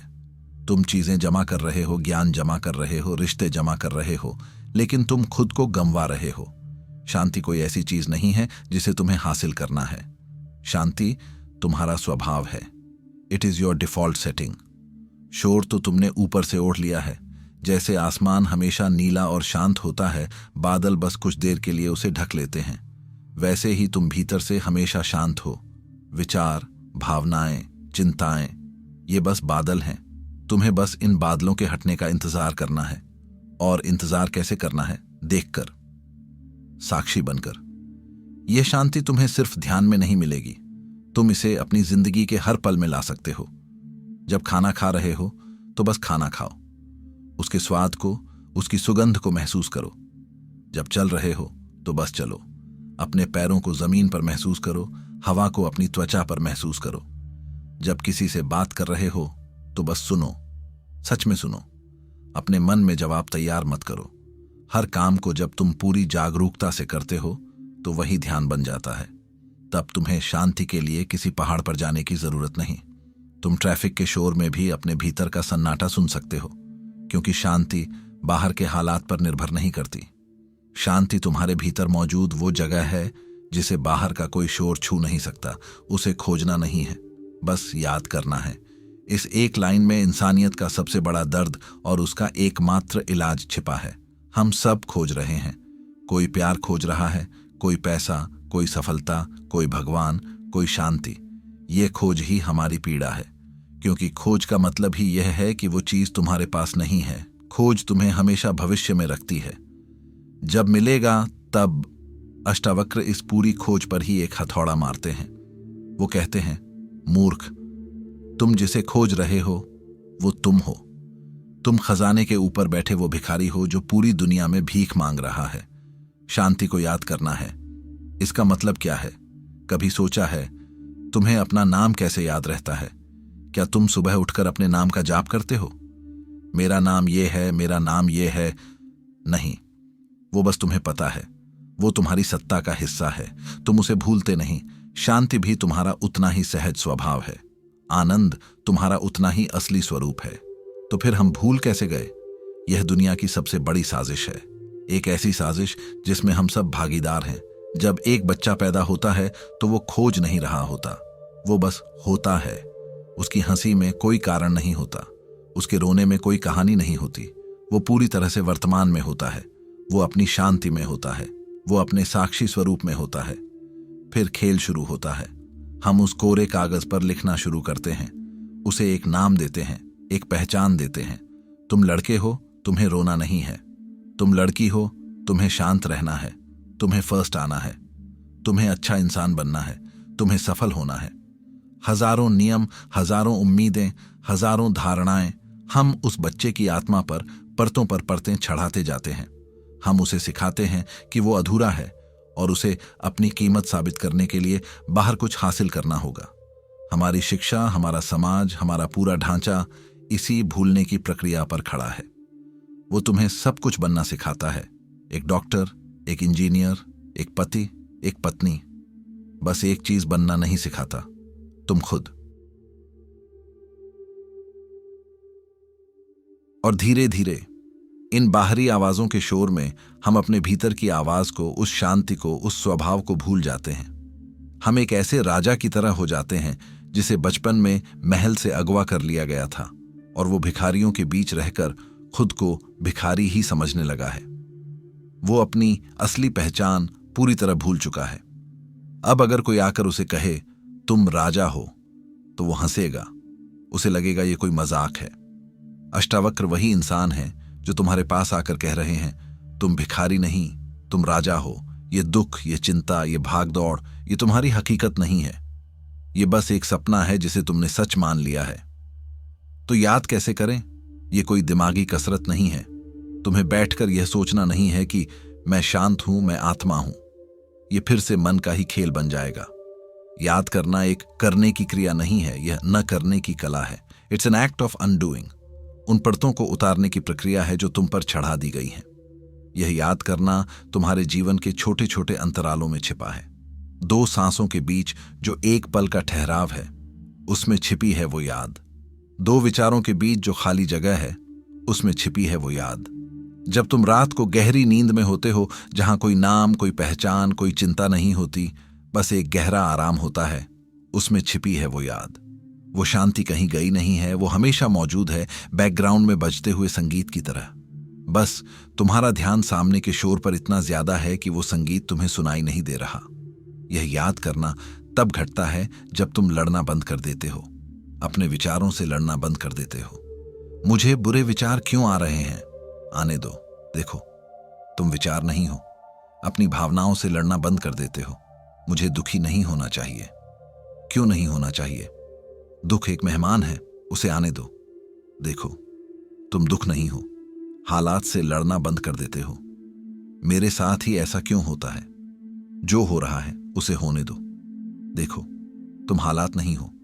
ये जो बिना लड़े, बिना जज किए बस देखने की कला है, यही याद करने का रास्ता है। क्योंकि जब तुम बस देखते हो तो तुम कर्ता से हटकर साक्षी बन जाते हो। तुम फिल्म के किरदार से हटकर वो पर्दा बन जाते हो जिस पर फिल्म चल रही है। और पर्दा हमेशा खाली और शांत रहता है, चाहे फिल्म में आग लगे या बाढ़ आए। जिस पल तुम इस साक्षी भाव में ठहरते हो, चाहे एक सेकंड के लिए ही सही, तुम्हें अपनी असली पहचान की एक झलक मिलती है। एक बिजली कौंधती है। अरे हां, यह है असली मैं, यह शांति, यह स्थिरता, यह तो हमेशा से यही थी। यह एक आहा मोमेंट है। और जब तुम्हें याद आने लगता है तो तुम्हारी जिंदगी में चमत्कार होने लगते हैं। चमत्कार यह नहीं कि तुम्हारी समस्याएं खत्म हो जाएंगी। समस्याएं तो जीवन का हिस्सा हैं, वो आएंगी और जाएंगी। चमत्कार यह होगा कि अब समस्याएं तुम्हें परेशान नहीं कर पाएंगी। तुम ट्रैफिक में फंसे होंगे, बाहर हॉर्न का शोर होगा, पर तुम्हारे भीतर एक शांति होगी। तुम उस शोर को देख रहे होंगे। कोई तुम्हारी आलोचना करेगा, तुम्हारे मन में शायद गुस्सा भी उठेगा, पर गुस्से के पीछे एक गहरा सन्नाटा होगा जो देख रहा होगा कि यह गुस्सा भी बस एक बादल है जो आया है और चला जाएगा। तुम उस गुस्से से अपनी पहचान नहीं जोड़ोगे। तुम्हारे जीवन में दुख आएगा, तुम रोओगे भी, क्योंकि तुम इंसान हो, पत्थर नहीं। पर तुम्हारे आंसुओं में भी एक समझ होगी, एक स्वीकृति होगी। तुम दुख के सागर में डूबोगे नहीं, उसकी सतह पर तैरना सीख जाओगे। ये दुनिया तुम्हें याद नहीं करने देगी। यह एक गहरी साजिश है, इसे समझो। तुम्हारा पूरा आर्थिक और सामाजिक ढांचा इस बात पर टिका है कि तुम भूलते रहो। अगर तुम्हें याद आ गया कि तुम पूर्ण हो तो तुम्हें कोई कुछ बेच नहीं पाएगा। वो तुम्हें फेयरनेस क्रीम कैसे बेचेंगे अगर तुम्हें याद आ गया कि तुम्हारा सौंदर्य तुम्हारी त्वचा के रंग में नहीं, तुम्हारी चेतना में है। वो तुम्हें एंटी एजिंग प्रोडक्ट कैसे बेचेंगे अगर तुम्हें याद आ गया कि तुम यह बूढ़ा होता शरीर नहीं बल्कि अजर अमर साक्षी हो। वो तुम्हें वीकेंड पर एंटरटेनमेंट कैसे बेचेंगे अगर तुम्हें पता चल गया कि सबसे बड़ा आनंद तुम्हारे भीतर के सन्नाटे में है। वो तुम्हें सेल्फ हेल्प किताबें कैसे बेचेंगे जो कहती हैं अपने आप को बेहतर बनाओ। अगर तुम्हें अष्टावक्र की यह बात याद आ गई कि तुम्हें कुछ बनना ही नहीं है, तुम जो हो वही परम है। तुम्हारा फोन, तुम्हारा सोशल मीडिया, ये 24 घंटे का न्यूज साइकिल, यह सब भूलने के औजार हैं। ये तुम्हें लगातार बाहर उलझाए रखते हैं ताकि तुम कभी भीतर झांकने की हिम्मत न कर सको। यह तुम्हारी अटेंशन को, तुम्हारी चेतना को सोखते रहते हैं। तुम्हें एक पल के लिए भी खाली नहीं छोड़ते, क्योंकि इन्हें पता है जिस पल तुम खाली हुए, जिस पल तुम शांत हुए, तुम्हें याद आना शुरू हो जाएगा। और जो इंसान अपनी असली शक्ति को याद कर लेता है, वो इस सिस्टम का गुलाम नहीं रह सकता, वो आजाद हो जाता है। इसलिए याद करना आज के युग में सबसे बड़ा आध्यात्मिक विद्रोह है। यह भीड़ से, शोर से, इस भागती हुई दुनिया से खुद को वापस छीन लेने की क्रांति है। तो अगली बार जब तुम बेचैन हो, जब मन में हजारों विचार चल रहे हो, जब तुम्हें लगे कि तुम खो गए हो, तो कुछ खोजना मत, कोई जवाब मत खोजना, कोई समाधान मत खोजना। बस एक पल के लिए ठहर जाना। अपनी आंखें बंद करना या खुली रखना फर्क नहीं पड़ता। बस अपनी आती जाती सांस को महसूस करना, सिर्फ महसूस करना। उसे बदलने की कोशिश मत करना, सिर्फ देखना। और खुद से पूछना नहीं, बस इस एहसास में डूबना। मैं कौन हूं इस सांस को देखने वाला? मैं कौन हूं इस बेचैनी को महसूस करने वाला? मैं कौन हूं इस शोर को सुनने वाला? जवाब मत देना, जवाब मन देगा, और मन झूठ बोलता है। बस उस खालीपन में रहना जो सवाल के बाद उठता है। उसी खालीपन में, उसी सन्नाटे में तुम्हें धीरे धीरे याद आना शुरू होगा। तुम्हें अपने घर की सुगंध महसूस होने लगेगी, क्योंकि उसे खोजना नहीं है। तुम उसे कभी छोड़कर गए ही नहीं थे, बस याद करना है। जैसे कोई इंसान जो मीलों भटकने के बाद अचानक रुकता है और उसे याद आता है, अरे मैं तो अपने घर के सामने ही खड़ा हूं। दरवाजा खुला है, वो कभी बंद था ही नहीं। तुम बस दरवाजे की तरफ पीठ करके खड़े थे और पूरी दुनिया में घर का पता पूछ रहे थे। बस पलटो और देखो, वो शांति तुम्हारा इंतजार कर रही है, हमेशा से। पार्ट 5, प्राचीन ज्ञान, आधुनिक जीवन। आज के लिए अष्टावक्र, मॉडर्न पैरेलल्स। अष्टावक्र गीता हजारों साल पुरानी हो सकती है, लेकिन इसकी सच्चाई आज पहले से कहीं ज्यादा प्रासंगिक, रेलेवेंट है। अष्टावक्र आज के इंसान को देख रहे हैं, जो जानकारी के महासागर में तैर रहा है, लेकिन ज्ञान की एक बूंद के लिए प्यासा है। जो हजारों दोस्तों से ऑनलाइन जुड़ा है, लेकिन असलियत में अकेला है। जो सफलता के शिखर पर खड़ा है, पर भीतर से खोखला है। अष्टावक्र के सूत्र आज के जीवन की जटिलताओं को काटने वाले लेजर की तरह हैं। पहला, आधुनिक सत्य, द वैलिडेशन ट्रैप, स्वीकृति का जाल। अष्टावक्र कहते हैं, मान और अपमान में समान रह। आज हमारी पूरी जिंदगी दूसरों की स्वीकृति पर टिकी है। हम फोटो पोस्ट करते हैं और लाइक्स गिनते हैं। हम काम करते हैं और बॉस की तारीफ का इंतजार करते हैं। हम कुछ बोलते हैं और यह देखते हैं कि कितने लोग सहमत हैं। यह वैलिडेशन की भूख हमें एक भिखारी बना देती है। हम दूसरों के विचारों के गुलाम हो जाते हैं। जब कोई लाइक करता है, हम खुश होते हैं। जब कोई आलोचना करता है, हम दुखी हो जाते हैं। हमारी खुशी का रिमोट कंट्रोल दुनिया के हाथ में है। अष्टावक्र कहते हैं, इस रिमोट को वापस अपने हाथ में लो। कैसे? यह जानकर कि तुम्हारा मूल्य, वर्थ दूसरों की राय से तय नहीं होता। तुम जैसे हो वैसे ही पूर्ण हो। जब तुम साक्षी भाव में होते हो, तो तुम तारीफ और आलोचना दोनों को बस एक सूचना की तरह देखते हो। वो तुम पर चिपकती नहीं। तुम जानते हो कि लोग अपनी समझ के हिसाब से बोल रहे हैं, वो तुम्हारे बारे में नहीं, अपने बारे में बता रहे हैं। इस समझ से जो आजादी मिलती है, वो बेमिसाल है। दूसरा आधुनिक सत्य, information overload versus inner knowing, सूचना का बोझ बनाम आंतरिक ज्ञान। अष्टावक्र कहते हैं, ग्रंथों को पढ़कर ज्ञान नहीं होता, स्वयं को जानकर ही ज्ञानी होता है। आज हम सूचना के युग में जी रहे हैं। हाउ टू बी हैप्पी पर लाखों वीडियो हैं, हाउ टू बी सक्सेसफुल पर हजारों किताबें हैं। हम सब कुछ जानते हैं, पर अमल कुछ भी नहीं करते। ज्ञान हमारे लिए एक और अहंकार बन गया है। मुझे पता है, लेकिन यह जानना, यह इंफॉर्मेशन तुम्हें बदल नहीं सकती। बदलाव आता है अनुभव से, स्वयं के अनुभव से। अष्टावक्र तुम्हें कुछ और जानने को नहीं कह रहे, वो तुम्हें सब कुछ भूल जाने को कह रहे हैं। अपने पढ़े हुए को, अपने सुने हुए को, अपनी धारणाओं को सब एक तरफ रख दो और बस अपने भीतर देखो। असली ज्ञान तुम्हारे अंदर है, तुम्हारी हर सांस में है, तुम्हारे दिल की हर धड़कन में है। बाहर की सूचना तुम्हें रास्ता दिखा सकती है, पर चलना तुम्हें खुद ही पड़ेगा। तुम्हारा गूगल भरा हुआ है, पर मन खाली है।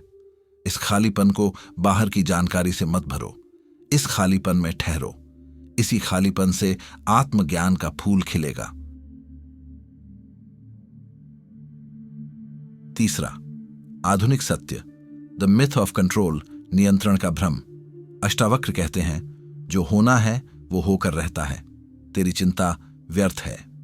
आधुनिक इंसान हर चीज को कंट्रोल करना चाहता है, अपना भविष्य, अपने रिश्ते, अपनी सेहत, यहां तक कि अपनी भावनाएं भी।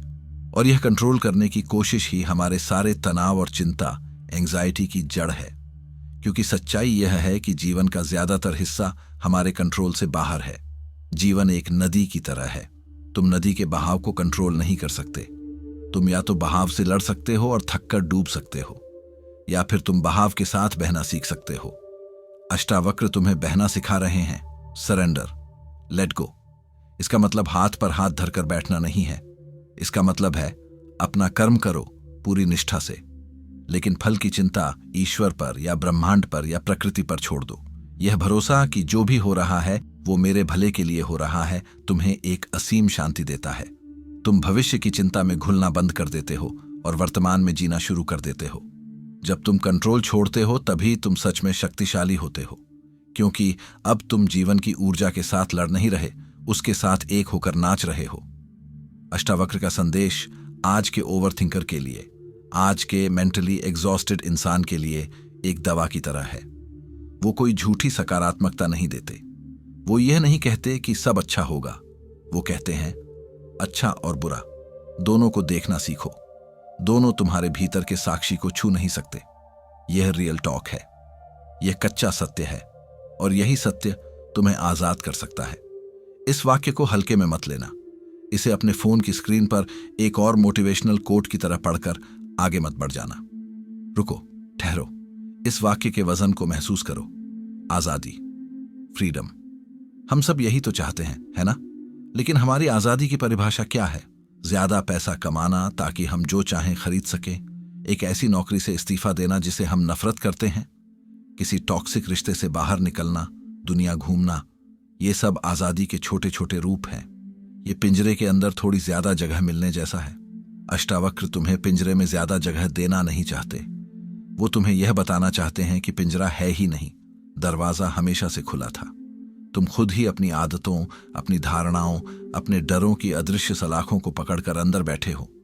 यह रियल टॉक है क्योंकि यह तुम्हारी उस झूठी पहचान पर सीधा हमला करता है जिसे तुमने बड़े प्यार से, बड़ी मेहनत से बनाया है। यह उस मुखौटे को नोचकर फेंकने की बात करता है जिसे पहनकर तुम दुनिया के सामने जाते हो। और जब मुखौटा उतरता है तो शुरू में तकलीफ होती है, शर्म आती है, डर लगता है, क्योंकि तुम्हें लगता है कि मुखौटे के पीछे कुछ है ही नहीं, सिर्फ खालीपन है। और अष्टावक्र मुस्कुराकर कहते हैं, बधाई हो, तुमने शुरुआत कर दी है। The performance of a life time, unmasking the you. चलो आज की तुम्हारी सुबह से शुरू करते हैं। तुम सोकर उठे, पहला काम क्या किया? शायद अपना फोन उठाया, सोशल मीडिया खोला। क्यों? क्योंकि तुम चेक करना चाहते थे कि तुम्हारी दुनिया वैसी ही है या नहीं। तुम्हारे दोस्तों ने क्या पोस्ट किया, तुम्हारी फोटो पर कितने लाइक्स आए, तुम्हारे ईमेल इनबॉक्स में क्या इंतजार कर रहा है। उठने के 5 मिनट के अंदर तुमने अपनी पहचान को बाहरी दुनिया से जोड़कर पक्का कर लिया। मैं वो हूं जिसे इतने लोग पसंद करते हैं। मैं वो हूं जिसकी ये जिम्मेदारियां हैं। मैं वो हूं जिसके दोस्त छुट्टियां मना रहे हैं और मैं यहां हूं। फिर तुम शीशे के सामने गए, तुमने अपने चेहरे को देखा और तुम्हारा मन तुरंत काम पर लग गया। आज थका हुआ लग रहा हूं, ये बाल ठीक नहीं लग रहे, थोड़ा वजन बढ़ गया है। तुमने शीशे में खुद को नहीं देखा, तुमने एक इमेज को देखा और उस इमेज की तुलना एक आदर्श इमेज से की जो तुम्हारे दिमाग में बनी हुई है। तुम तैयार हुए उन कपड़ों में जो तुम्हारी एक खास इमेज दिखाते हैं। सफल प्रोफेशनल, कूल कॉलेज स्टूडेंट, सभ्य घरेलू महिला। तुम घर से निकले और दिन के उस विशाल स्टेज पर अपना किरदार निभाने के लिए तैयार हो गए। यह रियल टॉक है। तुम्हारा पूरा जीवन एक परफॉर्मेंस है। तुम अपने बॉस के सामने एक आज्ञाकारी, मेहनती कर्मचारी का किरदार निभाते हो। तुम अपने जूनियर के सामने एक आत्मविश्वासी, जानकार लीडर का किरदार निभाते हो। तुम अपने दोस्तों के साथ एक मजेदार, बिंदास इंसान का किरदार निभाते हो। तुम अपने पार्टनर के सामने एक प्यार करने वाले, समझने वाले साथी का किरदार निभाते हो, भले ही तुम्हारे मन में उस वक्त कुछ और चल रहा हो। तुम अपने बच्चों के सामने एक परफेक्ट माता पिता का किरदार निभाते हो, और इस 24 घंटे की एक्टिंग में तुम इतना थक जाते हो, इतना निचुड़ जाते हो कि जब तुम रात को अकेले होते हो तो तुम्हें समझ नहीं आता कि इन सब किरदारों के पीछे असली कौन है। उस खालीपन से, उस अकेलेपन से तुम डरते हो, इसलिए तुम उसे भरने के लिए फिर से फोन उठा लेते हो, नेटफ्लिक्स चालू कर लेते हो या कोई और नशा कर लेते हो। अष्टावक्र का कच्चा सत्य तुम्हारे इस पूरे नाटक पर पर्दा गिराता है। वो कहते हैं, तुम इनमें से कोई भी किरदार नहीं हो, तुम वो एक्टर भी नहीं हो जो ये किरदार निभा रहा है। तुम तो वो रोशनी हो, वो चेतना हो जिसकी मौजूदगी में यह पूरा नाटक चल रहा है। इसको गहराई से समझना। जब तुम किसी से नाराज होते हो तो तुम कहते हो, मैं नाराज हूं। अष्टावक्र कहते हैं, नहीं, तुम नाराज नहीं हो। तुम वो हो जो देख रहा है कि शरीर और मन में नाराजगी की एक लहर उठी है। लहर आती है और चली जाती है। तुम तो वो समंदर हो जिसमें लहरें उठती और गिरती हैं। तुम लहर नहीं हो। जब तुम सफल होते हो तो तुम कहते हो, मैं सफल हूं। अष्टावक्र कहते हैं, नहीं, तुम सफल नहीं हो। तुम वो साक्षी हो जो देख रहा है कि जीवन के खेल में एक घटना घटी है जिसे दुनिया सफलता का नाम देती है। यह घटना भी बदल जाएगी। तुम तो वो आसमान हो जिसमें सफलता और असफलता के बादल आते जाते रहते हैं। यह सिर्फ शब्दों का खेल नहीं है, यह तुम्हारी पूरी पहचान को जड़ से उखाड़ने वाली क्रांति है। क्यों? क्योंकि अगर तुम लहर नहीं हो तो तुम्हें लहर के टूटने का डर नहीं होगा। अगर तुम बादल नहीं हो तो तुम्हें बादल के बिखर जाने का डर नहीं होगा। यही आजादी है। आजादी तारीफ और बेइज्जती से। जब कोई तुम्हारी तारीफ करे तो साक्षी देखता है, ठीक है, किसी के मुंह से कुछ शब्द निकले हैं। जब कोई बेइज्जती करे तो साक्षी देखता है, ठीक है, किसी के मुंह से कुछ और शब्द निकले हैं। तुम इन शब्दों को अपनी पहचान पर चिपकाते नहीं हो, जैसे टेफलॉन की कड़ाही पर पानी नहीं चिपकता। सोचो, ये कितनी बड़ी राहत है। तुम्हें अब दुनिया को खुश करने के प्रोजेक्ट से इस्तीफा मिल गया। तुम अब वैसे जी सकते हो जैसे तुम सच में हो, न कि वैसे जैसे लोगों को पसंद आएगा। The addiction to knowing, drowning in waters formula. Ashtavakra का दूसरा कच्चा सत्य हमारे ज्ञान के अहंकार पर चोट करता है। हम आज के इंसान, खासकर पढ़े लिखे इंसान, एक बहुत ही सूक्ष्म अहंकार में जीते हैं। मुझे पता है, हमने गीता पढ़ी है, हमने ओशो को सुना है, हमने सदगुरु के वीडियो देखे हैं, हमने टोनी रॉबिन्स के सेमिनार किए हैं। हमें सब पता है। साक्षी भाव क्या है, डिटैचमेंट क्या है, वर्तमान में जीना क्या है, हम इन विषयों पर घंटों बोल सकते हैं। अष्टावक्र कहते हैं, यह सब कचरा है, इसे फेंक दो। यह ऐसा ही है जैसे कोई प्यासा इंसान पानी की केमिकल फॉर्मूला H2O को रट रहा है, पानी पर लिखी हजारों किताबें पढ़ रहा है और सोच रहा है कि वो ज्ञानी हो गया है, जबकि उसकी प्यास जस की तस है। तुम पानी का फॉर्मूला जानकर अपनी प्यास नहीं बुझा सकते। प्यास बुझाने के लिए तो तुम्हें पानी पीना ही पड़ेगा। अनुभव, एक्सपीरियंस। आध्यात्मिकता जानकारी इकट्ठा करने का नाम नहीं है, यह अपने सत्य को अनुभव करने का नाम है। तुम्हारा मन एक हार्ड ड्राइव की तरह है जो जानकारी से भर चुका है, और जब भी कोई नई स्थिति आती है तुम अपनी इस पुरानी जानकारी के आधार पर ही प्रतिक्रिया देते हो। तुम्हारे पार्टनर ने कुछ कहा और तुम्हारे दिमाग ने तुरंत पुरानी फाइल खोली। पिछली बार भी ऐसा ही हुआ था, इसका मतलब यह है, और तुमने प्रतिक्रिया दे दी। तुमने स्थिति को ताजा होकर नहीं देखा, तुमने उसे अपने अतीत के चश्मे से देखा। अष्टावक्र कहते हैं, इस हार्ड ड्राइव को फॉर्मेट कर दो। मुझे पता है कि स्थिति से मुझे कुछ नहीं पता की स्थिति में आ जाओ। यह बहुत हिम्मत का काम है, क्योंकि हमारा पूरा अहंकार इसी जानने पर टिका है। मुझे नहीं पता का मतलब है हर पल को ऐसे जीना जैसे तुम पहली बार जी रहे हो, बिना किसी लेबल के, बिना किसी जजमेंट के। जब तुम्हारा बच्चा हंसता है तो उसे सिर्फ देखो, अपने मन में यह मत कहो कितना प्यारा है, बस उस हंसी की ऊर्जा को महसूस करो। जब तुम चाय पी रहे हो तो बस चाय पियो, उसके स्वाद को, उसकी खुशबू को, उसकी गर्माहट को महसूस करो।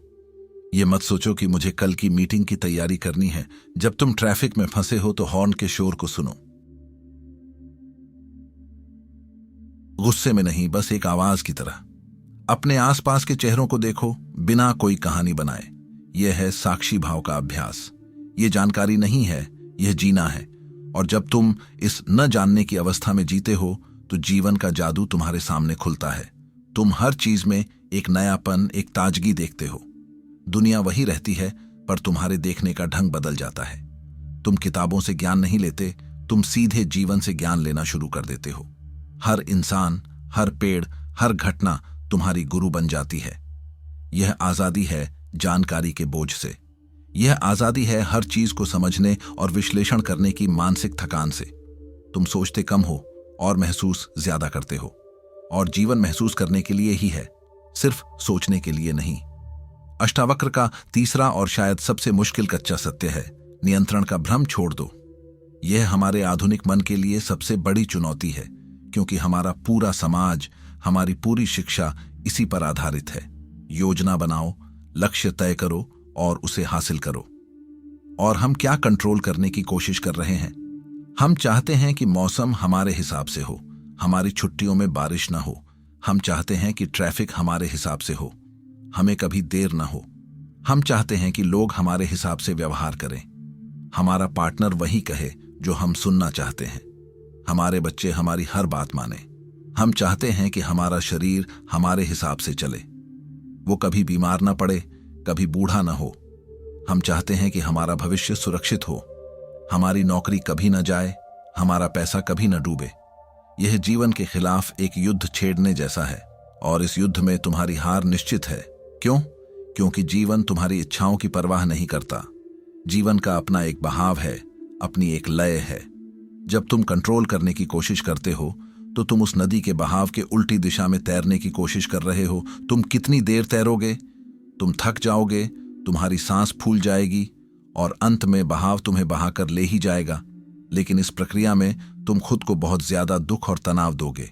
अष्टावक्र कहते हैं, लड़ो मत, समर्पण करो। सरेंडर। यह शब्द हमें कमजोर लगता है। हमें लगता है सरेंडर का मतलब है हार मान लेना, निष्क्रिय हो जाना। नहीं, यह अष्टावक्र का सरेंडर नहीं है। यह एक सक्रिय समर्पण है। यह एक गहरी समझ से पैदा हुआ भरोसा है। यह एक कुशल नाविक की तरह है जो नदी के बहाव को गाली नहीं देता। वो बहाव की ताकत का इस्तेमाल करता है अपनी नाव को आगे बढ़ाने के लिए। वो अपनी पतवार, कर्म का इस्तेमाल करता है, लेकिन वो जानता है कि असली शक्ति नदी के पास है। इसका तुम्हारी जिंदगी में क्या मतलब है? मतलब यह है, अपना 100% दो, पूरी लगन से काम करो, पूरी ईमानदारी से रिश्ते निभाओ, अपनी सेहत का पूरा ध्यान रखो, अपना कर्म करो, लेकिन परिणाम को जीवन पर छोड़ दो। तुमने एक इंटरव्यू दिया, अपनी तरफ से बेहतरीन तैयारी की। अब वो नौकरी मिलेगी या नहीं ये तुम्हारे हाथ में नहीं है।